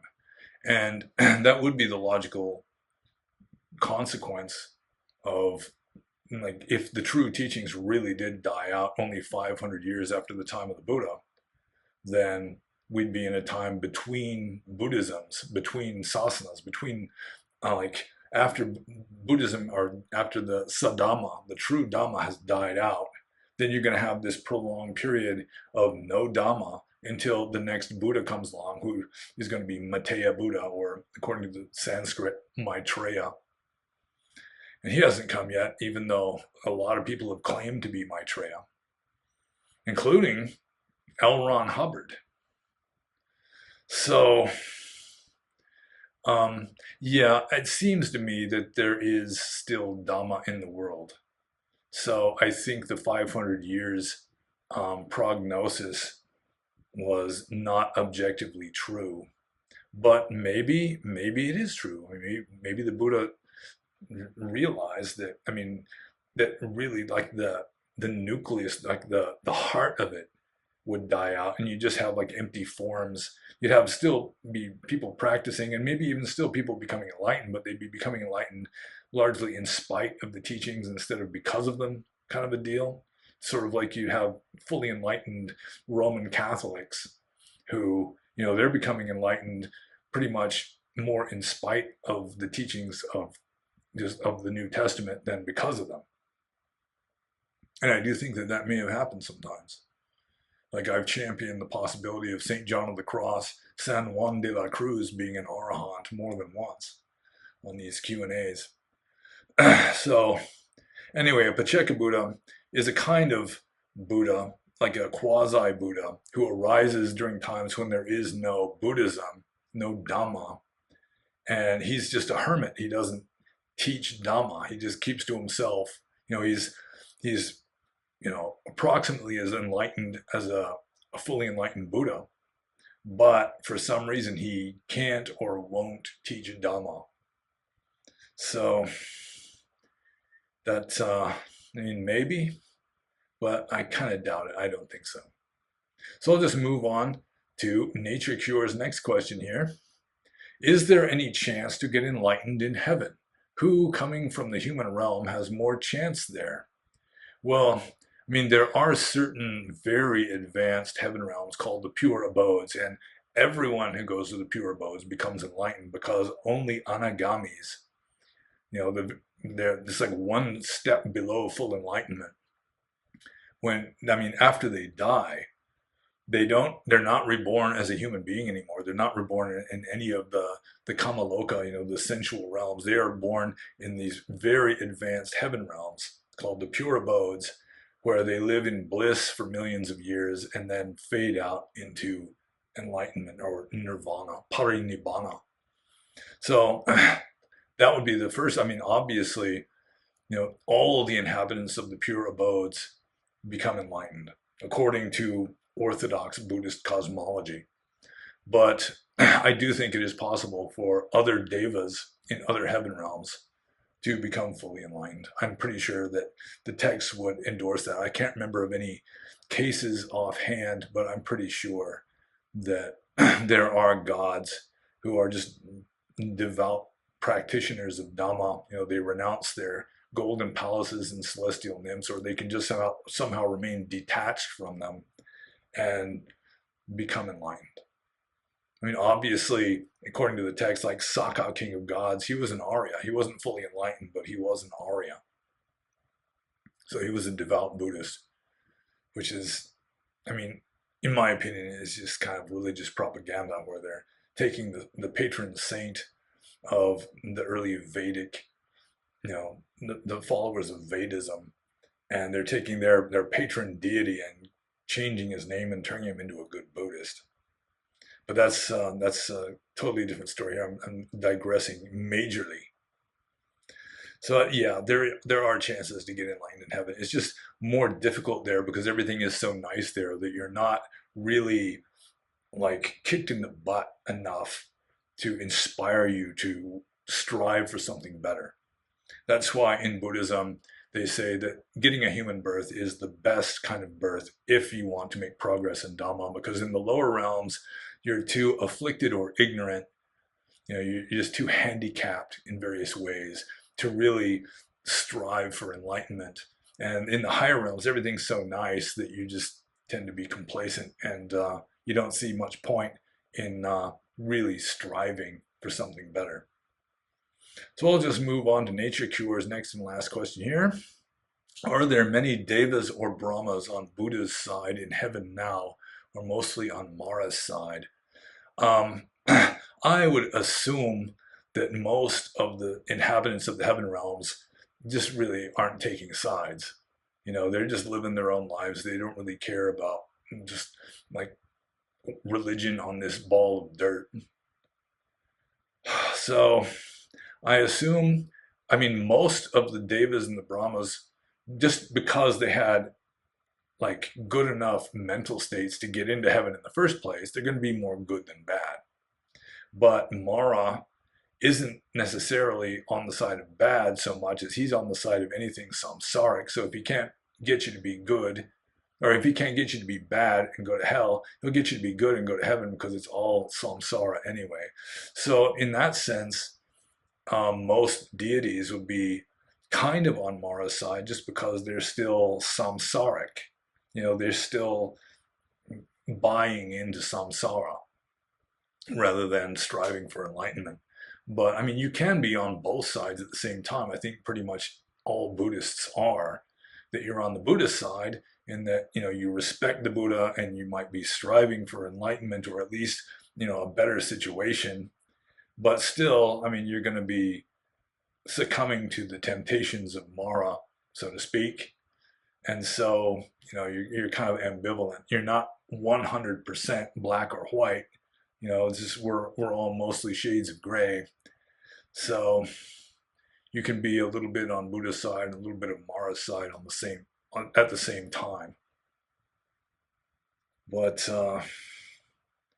yeah, I think devas and brahmas, for the most part, they would be better than us just because they wound up in a better place than us. Their mind is in a better place, so that it caused their body to be in a better place.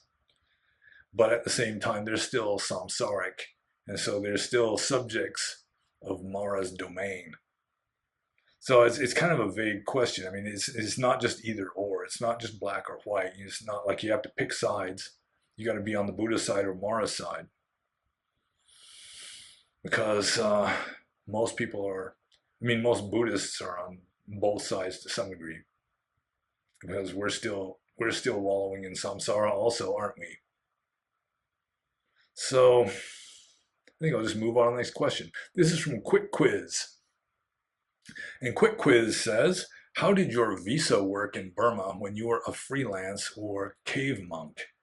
Well, Burma has what are called meditation visas, because one of Burma's most valuable natural resources is Dhamma. And the Burmese government, they might have their shortcomings, but they realize that Dhamma is a national treasure. Burma may be the most devoutly, sincerely Buddhist country on the planet. And so, there's a big business. It's sort of like Dhamma tourism. People are flying from all over the world to come and meditate in meditation centers in Rangoon or in branch monasteries associated with monasteries in Rangoon, or they're going to Pao, Doya, or some such place. So they've got it worked out so that you can get just a yearly meditation visa. You might have to work up to it. Maybe your entry visa would be 3 months, and then maybe the next one would be like 6 months, and then from then on, it's you just get it renewed once a year. And as a monk, I would have supporters. I'd have at least one supporter in Rangoon who was willing to do the paperwork and get my visa extension. So I usually wouldn't even have to come to Rangoon to get my visa renewed. You might have to send them your passport, and you don't send it in the mail because the mail is so completely unreliable in Burma that only a fool would send anything valuable in the mail. But you've got what's called a Lu Joan. Somebody who's going to Rangoon. They're a devout supporter. They'll say, "Yes, sir. Very good, sir. I'll take it to so and so in Rangoon." And they do it, and it happens. So, as a general rule, I didn't have to worry about it. I'd have some lay person, a lay supporter in the big city, doing the visa stuff for me. So, yeah, thank you. Any of you who are watching who used to do that for me, thank you. So I'll just move on to quick quizz's next question. Can a monk smoke a cigarette according to the suttas? Well, there was no tobacco in India in the Buddhist time. So there's no rule against smoking tobacco, just as there's no rule against taking LSD because LSD hadn't been invented yet. There's no rule against playing video games because in ancient India, they just didn't have video games. And so smoking cigarettes, a lot of monks smoke cigarettes, especially in Thailand, because one of the most famous monks considered to be an arahant or fully enlightened being in Thailand is Ajahn Mun. And I have been told Ajahn Mun was a chain smoker. So that's kind of the peculiar situation of an arahant also literally being a drug addict, which is kind of strange. I mean, it's sort of counterintuitive, isn't it? Because nicotine is highly addictive. And he was a chain smoker, so presumably he was physically addicted to nicotine. But, I mean, if there was tobacco in the Buddhist time, hypothetically speaking, it's hardly likely that the Buddha would have allowed it. I'm pretty sure there would be a Vinaya rule against it, because of course, it is addictive, and that causes craving and attachment. You're addicted to cigarettes, you go nuts if you don't have a cigarette. You're craving a cigarette. So why would the Buddha, who's trying to train monks to abandon all craving, allow them to consume an addictive substance that's going to cause them to crave this addictive substance? It's just silly for people to say, well, the Buddha would say it's okay.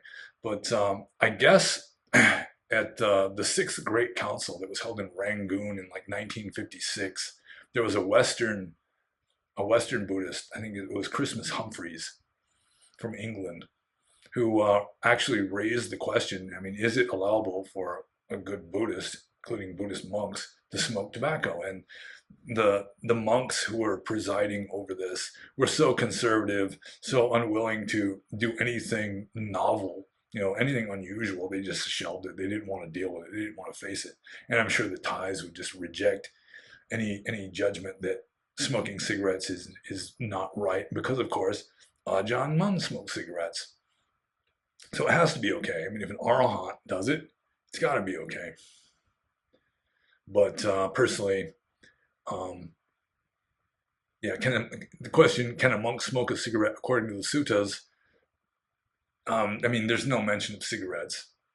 So, there's no mention of it in the suttas, but in my opinion, it goes against the spirit of Dhamma and Vinaya. So I'll just move on to quick quiz's next question here. Can monks smoke marijuana according to the suttas? And this is kind of interesting because, as it turns out, banga, or cannabis, is allowable as a medicine in the rules of monastic discipline. They didn't have tobacco in ancient India, but they certainly had cannabis in ancient India. It may be the Indo-Aryans, the ones who brought it to ancient India.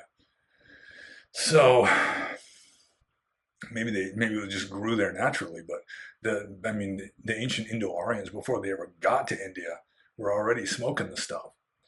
So cannabis, or bhanga, is allowable for medicinal purposes, and according to the rules of monastic discipline, a monk is allowed to own a pipe for inhaling medicinal fumes.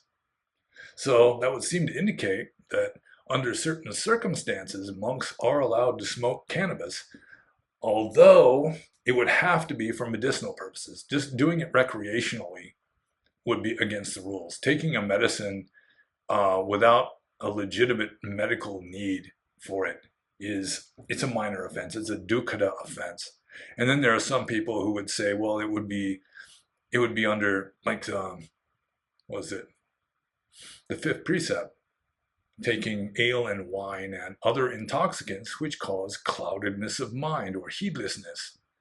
And so then you would have to say, well, does marijuana or cannabis cause cloudedness of mind or heedlessness? And many people would say that it does, although my experience is, some weed. When I was a teenager, I smoked this stuff that was supposedly from Jamaica. And I'm just driving along, I run a red light, and I'm looking behind me just thinking, wow, I just ran a red light, and I ran 2 in a row. I'm so preoccupied with running the first one. And then just like 5 minutes later, I just start driving up a wrong way street. So something that makes you do that, yeah. Or if anything smoked to excess, any intoxicant or any drug consumed to excess, that's not going to be good either. But technically speaking, cannabis is allowed to be used medicinally by monks. It's mentioned right there in the text, and monks are allowed to own a pipe for inhaling medicinal fumes. So, if you read the commentaries, they didn't really know what it was for. They were saying, in the commentaries, it says you're allowed to use cannabis, and you're supposed to like roll naked in it to induce sweating or something, but that just seems like a wild guess to me. But marijuana or cannabis does have certain medicinal properties, like it dries out your mucous membranes. It's like cotton mouth. So if you got a snotty head cold or something, it can reduce the snot, for example. And I guess it's been used for treating glaucoma for a long time. But yeah, that's a controversial one, and it depends on what monk you're talking to. But technically speaking, marijuana or cannabis is allowed for medicinal use, as is having a pipe for consuming medicinal fumes, but it would have to be for medicinal purposes, not just for getting high. So I'll just move on to quick quizzes. Next question here. Can Burmese monk go to Thai monastery and stay there, or they wouldn't count his vasa and reordain? Well, for starters, it would depend on which Thai monastery. Like the Dhamma sect in Thailand notoriously considers only Dhammayut monks to be real monks. So they might not let even like the Mahanikaya monks of Thailand stay there, let alone Burmese ones. So they might require them to reordain in the Dhammayut tradition before they could stay at a Dhammayut monastery. But the thing is, the Burmese and the Thais just don't like each other much. So Burmese monks don't want to go to Thai monasteries, and the Thais probably wouldn't welcome them very wholeheartedly. That like the Burma and Thailand were notorious arch enemies for centuries. And it was after the British started invading and like annexing southern Burma into British, further India, that the Burmese, maybe just to show that they weren't, totally weak, just made this unprovoked attack on Thailand and sacked its capital, which was Ayutthaya at the time. And Thai Buddhism never fully recovered from that. It was like all the ecclesiastical hierarchy was centered there. The monastery, like scholastic system, that like the Buddhist educational system was like centered in Ayutthaya. And that's one reason why Thai monks tend not to be stellar scholars, because they never fully recovered from the whole ecclesiastical structure just getting smashed by this unprovoked attack from the Burmese. And they still kind of resent that. And the Burmese still refer to Thailand as Ayutthaya sometimes. That's one of the main terms. It's either Thai Nangan, which is the more modern term, but a lot of people still refer to Thailand as Ayutthaya. Also, the Burmese are so insular or provincial. They're so Burma-centric that a lot of Burmese lay people just think that Thai people are Mahayana Buddhists. They at least know that they're like Buddhists, but they just assume they're Mahayana, that only Burma has real Buddhism. Maybe Sri Lanka. So, I mean, technically, depending on how open-minded the Thai monastery was, a Burmese monk could go and stay at a Thai monastery, but I don't think it happens very often. And if they were open-minded enough to accept the Burmese monk, they would accept that he was a real monk, and they wouldn't make him reordain. They would accept that, he'd been a monk, he'd been ordained for 10 years, so he was a Thera. They'd treat him like a Thera, and no problem. But personally, I can't really remember I've heard of Western monks who were ordained in a Burmese tradition that went to Thailand and got along fine. They were accepted. So I guess the traditions itself are, it's all the Sangha of the Four Quarters, but there are a certain like ethnic frictions between the Thais and the Burmese that make it somewhat less likely to happen. And so I'll just move on to the next question. This is from Om. And Om says, if suffering is our own karma and pain is not suffering, is pain itself our own karma? And then in parentheses, it says, Buddha didn't make karma and felt pain. Okay, so pain is the fruition of karma. Pain is the fruition of your past deeds, or to some degree, your present deeds. Whereas suffering is you're making new karma, because that's a volitional act. The pain happening to you is happening to you arguably passively. In accordance with Theravadan orthodoxy, when you feel pain, that's just a passive sensation that's just happening to you as a result of the fruition of karma that you've already committed. But the suffering is like a new desire. All suffering is caused by desire. And so let's say you got like a pain in your foot. So that pain in your foot is the fruition of karma. It's karma, like it's running its course, and it's reached the final stage, and you've got pain in your foot because of it. The suffering comes from wanting that pain to stop. And that wanting is you're making new karma. This is a new desire of, I want that to stop. I don't like that. And that's the difference between pain and suffering. Pain is the fruition of karma, whereas the suffering, you're making new karma, and it's not good karma either. So it is literally, in Buddhism, it is literally immoral to suffer, because there's always a choice. You can choose not to suffer. It's just that most people are governed by habit. They're not fully awake. They don't even fully realize that suffering is volitional. Like in the West, you're just trained to believe that if you're suffering, it's because you don't have a good enough car or a good enough iPhone or something. Or, you just blame somebody else for it. But really, it is volitional. You always have a choice, even though you might not be aware of that choice. So, yeah, the Buddha did not make karma, and he did feel pain because it was the fruition of past karma, in his case, according to the Orthodox explanation. But he didn't suffer because he wasn't desiring that pain to stop. And all suffering is caused by desire. Whenever you are unhappy, it is because you want something. And if you know only one thing about Buddhism, that is probably the one thing you should know. Whenever you are unhappy, it is because you want something. And that wanting is a choice. It's a volition. You can just choose not to want it, which goes against human nature big time sometimes, especially if you got a toothache or something. So I guess I should just move on to the next question here. And this is from Rakasa. And this one, I think we're gonna go beyond 2 hours on this one. As I said, we got a veritable zombie apocalypse of questions. This is just a merciless onslaught. Not that I'm complaining or anything. I'm not wanting the questions to be fewer. So this is from Rakasa, and Rakasa says, "Hello, Panyo.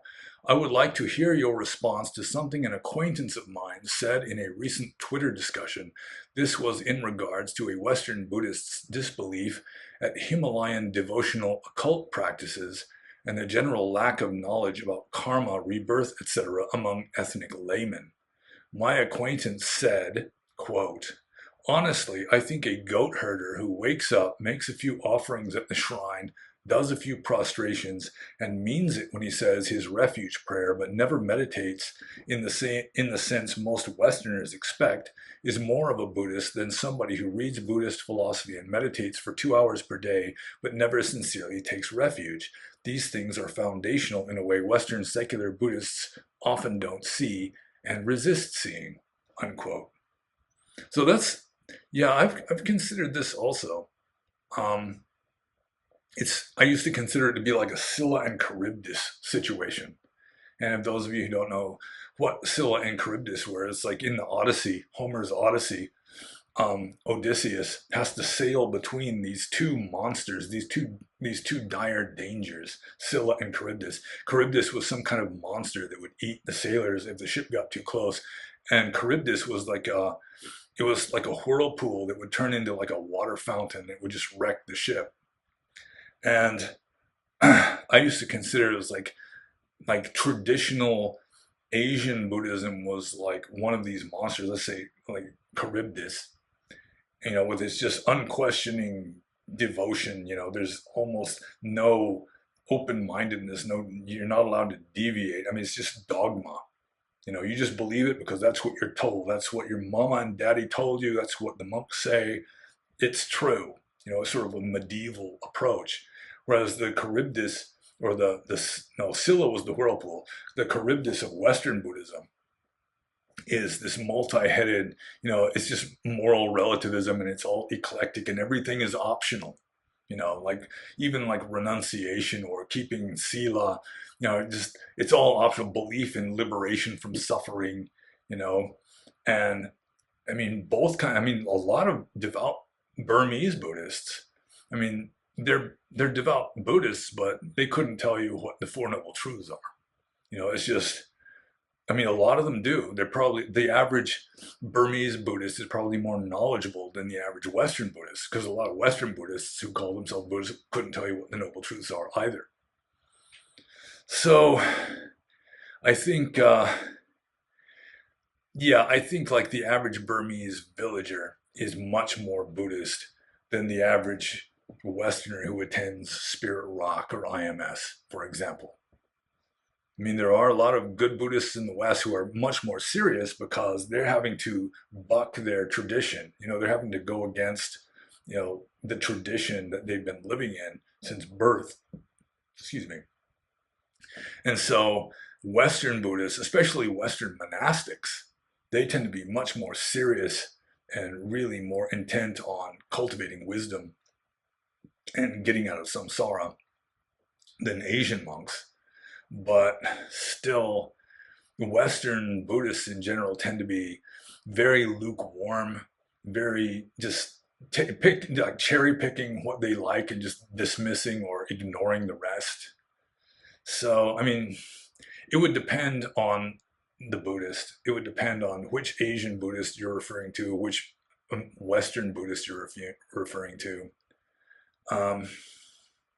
So, I mean, it could be argued either way. But in general, I think the Asian Buddhists who have just been living in Buddhist culture for thousands of years, I mean, Buddhism it just permeates the tradition, it permeates the culture, so that they're going to partake of Buddhist ideas and Buddhist attitudes more than a Westerner who claims to be a Buddhist, but rejects or disbelieves or ignores most of what is considered to be basic Buddhism. So, yeah, I do think that, I mean, you have to have a certain like deep belief in order to really make progress. That too much eclecticism, too much open-mindedness, too much, it just leads to lukewarmness. And you just don't have the drive to really practice as hard as you can. You need that a certain amount of wild-eyed fanaticism, at least a little hint of it, in order to really make progress. And the Asians, on average, have more of that than Western Buddhists do. It seems to me. So I guess I sort of answered that question. I guess, I hope. And so I'm just going to move on to the next question. This is from Dinesh. And Dinesh says, "Hello, Panyo. I enjoy these Q&A sessions. You lived in Burma as a true seeker for 30 years. You have a lot of knowledge and experiences that can benefit other seekers, but I was wondering, why do you waste valuable airtime answering questions about tattoos and similar questions which have zero value when it comes to spirituality, philosophy, or Dhamma? If possible, answer only the profound questions related to Dhamma. That would enhance the quality of these sessions significantly, and some listeners like me won't feel that their time is not wasted. Happy face. Sorry about the negative comment. Unhappy face."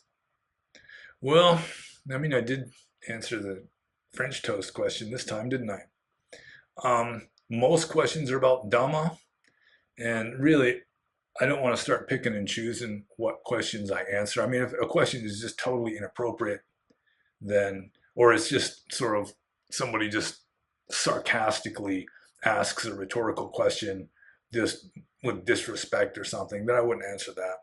But yeah, I'm not going to pick and choose what what questions I'll answer as a general rule. I mean, I do have the ultimate prerogative to not even mention a question that was asked if I don't consider it to be appropriate.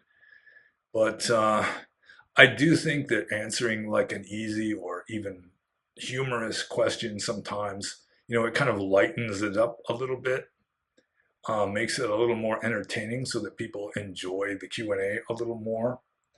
There are people who are just really hard-nosed. They just want pure Dhamma. They don't want to read a novel because they only want to read suttas. I've met monks like this, like Western monks. I mean, they don't even want to read comparative religion. They don't want to read Western philosophy. All they want to read is suttas, and they think that's all anybody should read. But most people don't swing that way. I did. I mean, I was reading Dostoevsky sometimes, reading all sorts of things when I was a monk. And it is a good idea. I mean, even the Buddha said that you should be bahusutta, having heard much, just so that you'll know other points of view. But I mean, you can say, well, tattoos and French toast really don't have anything to do with Dhamma. But I don't know. People ask the question, and I'm here to answer questions. And if I'm able to answer the question, then it's all fair game. And I'm sorry if you don't like the tattoo and French toast questions. And they do form a small minority of the questions that I am asked. So, yeah, I'm not sure exactly what to say about this, but I'm just going to, for the most part, continue answering whatever questions are asked of me in good faith. I mean, there are a couple of wiseacres that'll ask joke questions sometimes. Maybe even the French toast question was kind of a joke question, but it's all done in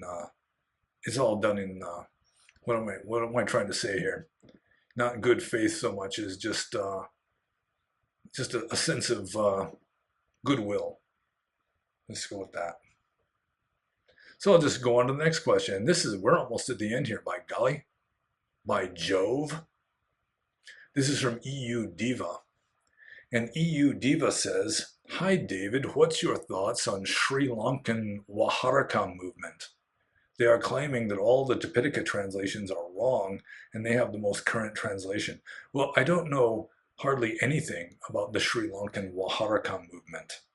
I'm not exactly sure what it is. I assume there's more to it than just translating the Tipitaka, but I would be very wary of anybody claiming that all the Tipitaka translations are wrong except theirs.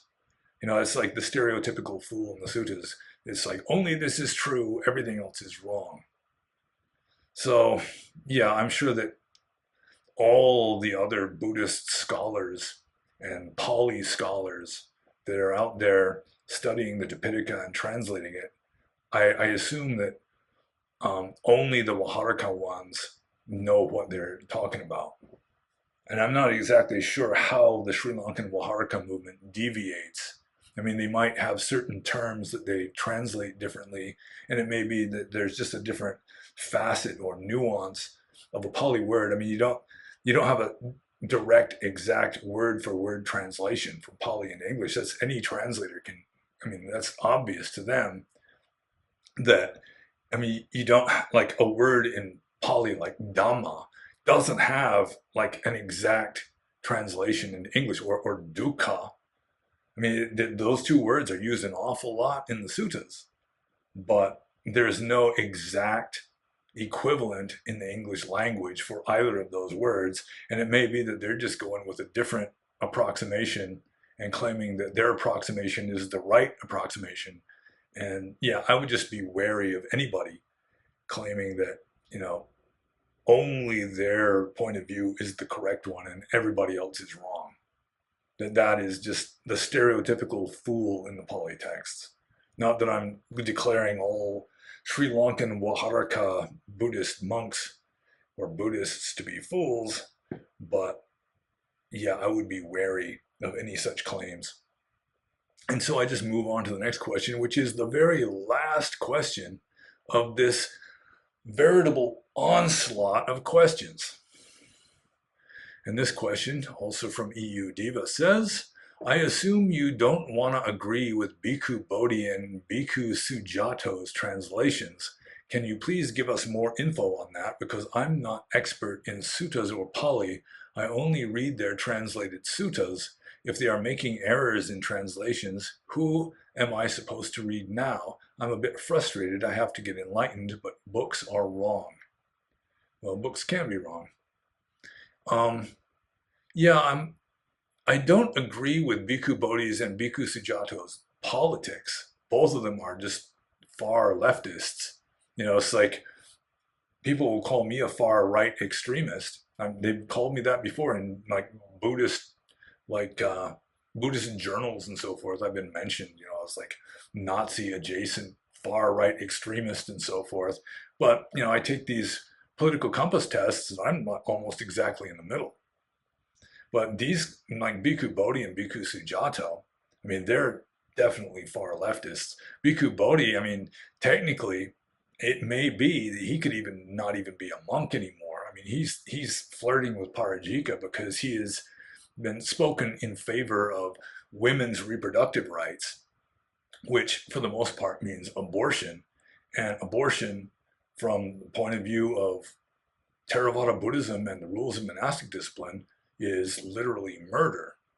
So for him to champion women's reproductive rights, I mean, if even one Buddhist woman or like even a Buddhist, any Buddhist, they hear Bhikkhu Bodhi saying, you know, he's in favor of women's reproductive rights, and they think, oh, so it's okay for us to get an abortion because Bhikkhu Bodhi says so. He's a Buddhist authority. We can trust him.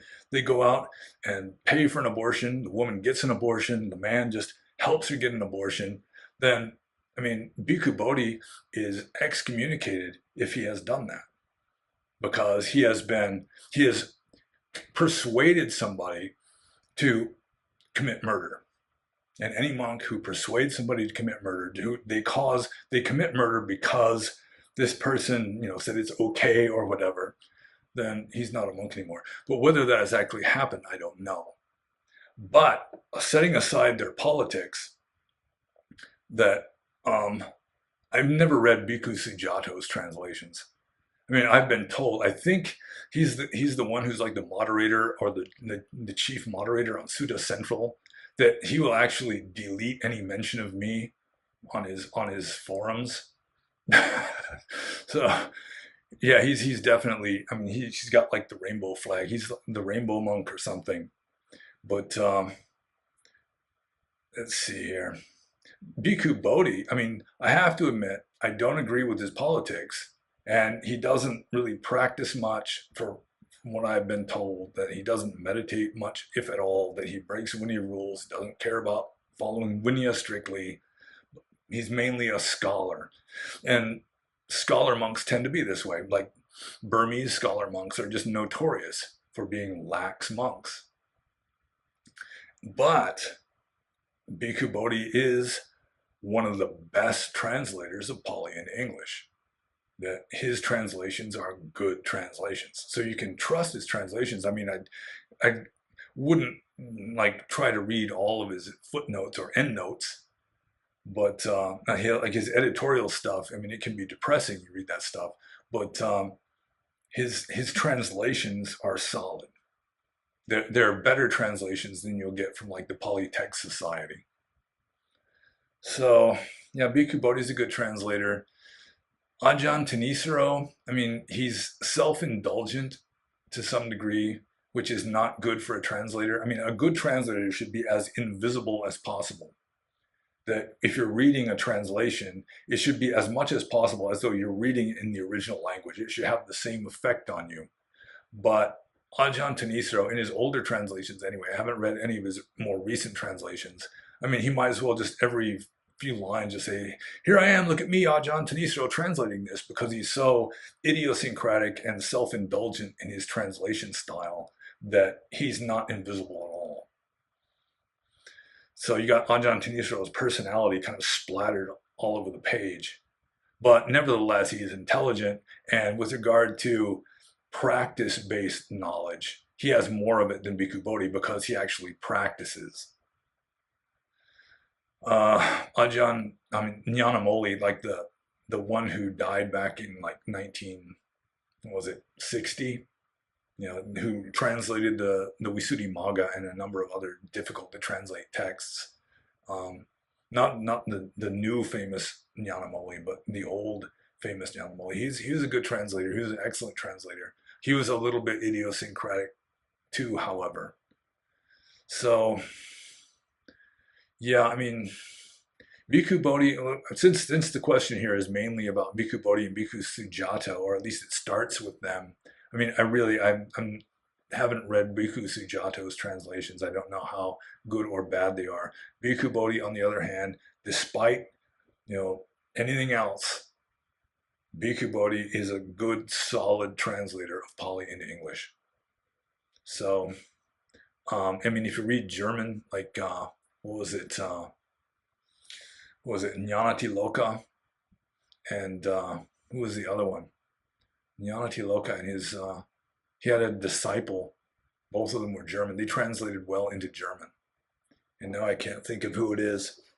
Jnanatiloka and Jnanaponika. Fortunately, I had their Buddhist dictionary here. So, I mean, they would be good translators into German. And since this person is EU diva, I mean, if you're living in the EU, you might speak fluent German. So it could be that you might be better off just reading German translations. So the whole moral of that story is that Bhikkhu Bodhi, despite his politics and so forth, is a solid, a good, knowledgeable, very intelligent, very skilled translator of Pali into English. And he uses the standard accepted terms. You know, he follows precedent with regard to like translating sati as mindfulness. Whereas Ajahn Thanisaro, at least in the past, translated mindfulness as like frames of reference or something. So that if you didn't know that he was talking about sati, I mean, you'd just be confused. So personally, I prefer Bhikkhu Bodhi's translations to Ajahn Thanisaro's, although that's a matter of taste. And there are lots of translators now, like Maurice Walsh's translation of the Digha Nikaya is an acceptable translation. I think it's a good translation. Yeah. So, I mean, most of the